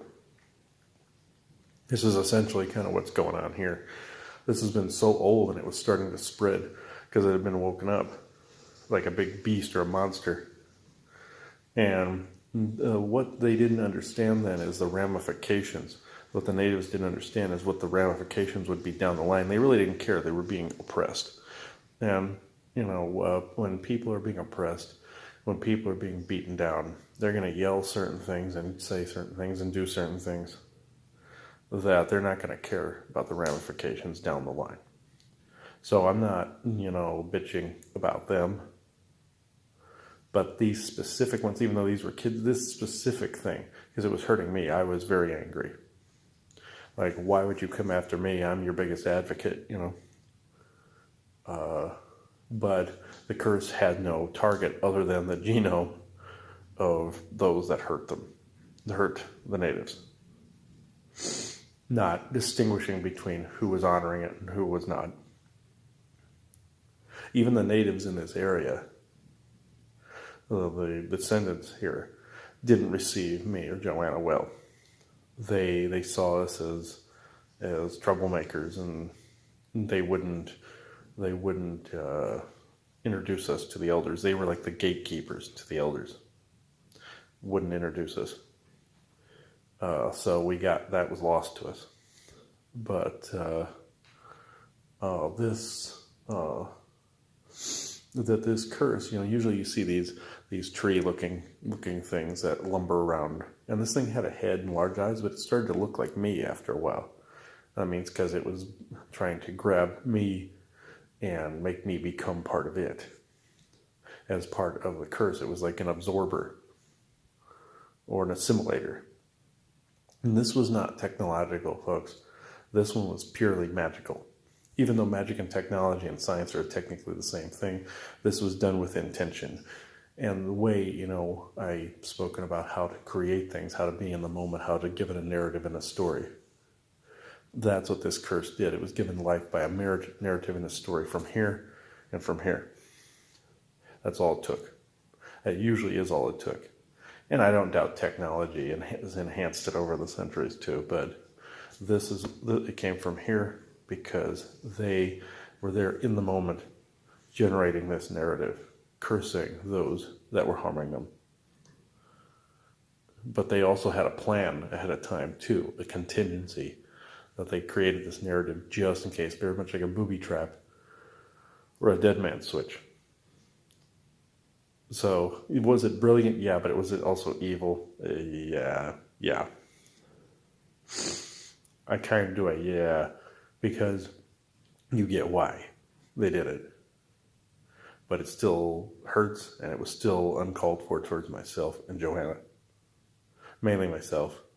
That's who it was aimed at. She just gets the fallout from it. But that I was who it was named at because I had the genome of someone who harmed them. So that's what was going on. And it was pretty ugly. But now that I know what causes and I know how to dehex places and kick these things up. You know, you always hear on certain shows like Dead Files, oh, you need to find a native shaman or a native elder to come in and do this. And that's what this curse was demanding. It wanted a descendant, at least, of the person that created it. And it said, no, we're going to end this here and now. I will deal with it. We don't know anybody. And it was demanding an elder, a tribal elder. And it's like, no, and these Apache were demanding a tribal elder. It's like, no, we don't know anybody. You know, that's the thing. People, regular people, aren't going to know or have these connections, know anybody or have any of these connections. These are the ways you do it yourself. Is by, if there is a land curse like this that natives have created, or something like that, or if it's a pagan curse or something like that, you just basically declare it bifurcated from whoever it absorbed, or whoever became it. You just basically separate the curse from the man or the woman or whoever it is from the person. And you declare that basically in all dimensions, expressions, timelines, collapsing, invading timelines, all multiversal, omniversal, and super omniversal situations. All possible past, possible presents, and possible futures. And within any and all energies, seen, unseen, and energies and frequencies, seen, unseen, heard, unheard, felt, unfelt, and known, unknown. Then you declare it mirrored across time and space where appropriate, under the supervision of true benevolent source creator, true benevolent earth mother, and the true benevolent verses. And then say, it is forever so in all moments, all sessions, and expressions. I know that sounds like a mouthful or complicated, but this is what happened. When I separated, I saw these teenage Apache that became separated from it. And two Holmes people could come in and begin to dissolve the curse. They couldn't do it as long as the human factor was there. Once it became just this poltergeist apparition Frankenstein thing, then they were able to get rid of it. Just like I got rid of there was this female being or entity that was here. There was this naked woman, redhead, that was walking around in here. That was this apparition. And apparently through a narrative in my head that somebody else was trying to get to play out, there was a negativity that aided in creating and conjuring this naked lady. And basically what you do is this is what's done if you create, you're trying to bring about or conjure your potential mate, is that you basically create in the moment the story or the narrative by which you become friends, and there's a little more to that, and that you create this narrative. And in some cases, fantasies become bad conjurings. And I'm not saying that's what happened with me. I'm just saying it was somewhere in the middle of that where it was playing out in my head. And it created this red-haired female poltergeist that I had to declare it dismantled because I created the narrative behind it in my head. And they did an experiment years ago or not years ago, but about a year or so ago on this one show. I don't know, I can't remember the name of it. I think it's Kindred Spirits. Whereas they were writing a script or a narrative of a person that didn't exist, and they wanted to see if it would come up on the ghost box. Granted, mimickers could take that over too, but they wanted to see if they completed a story behind a character, if that character would be given life. And yes, it did. And they had to go back and dismantle it back to its uncreated stage, and I had to do that with what was here. Curses are built in the same way. Poltergeists are built in the same way. Poltergeists can be the suppressed version of someone else that's reflected back at them, and they're haunting their own house. Or you can piece together something that is like a guardian for a property, which is a poltergeist or a curse. That it's pieced together. It's like a Frankenstein entity. And that's essentially what this was a Franken entity. And it wreaked holy hell on this house. So you have to be careful what you create, folks. Even in some innocent thoughts. You gotta mind, like what they say in Star Wars, mind your thoughts. Do not put certain intentions towards things. It's not as just simple as thinking it. You have to create this narrative. And you can use those narratives to heal too. You can heal someone with those narratives by writing a form of them that's healed. And that happened to a friend of mine years ago. So you can use that magic for good, but it can be hijacked and use it for evil, or even in desperate intentions, like those natives. They created that creature that had to be uncreated and unwritten and unborn. So you got to be careful what you give life.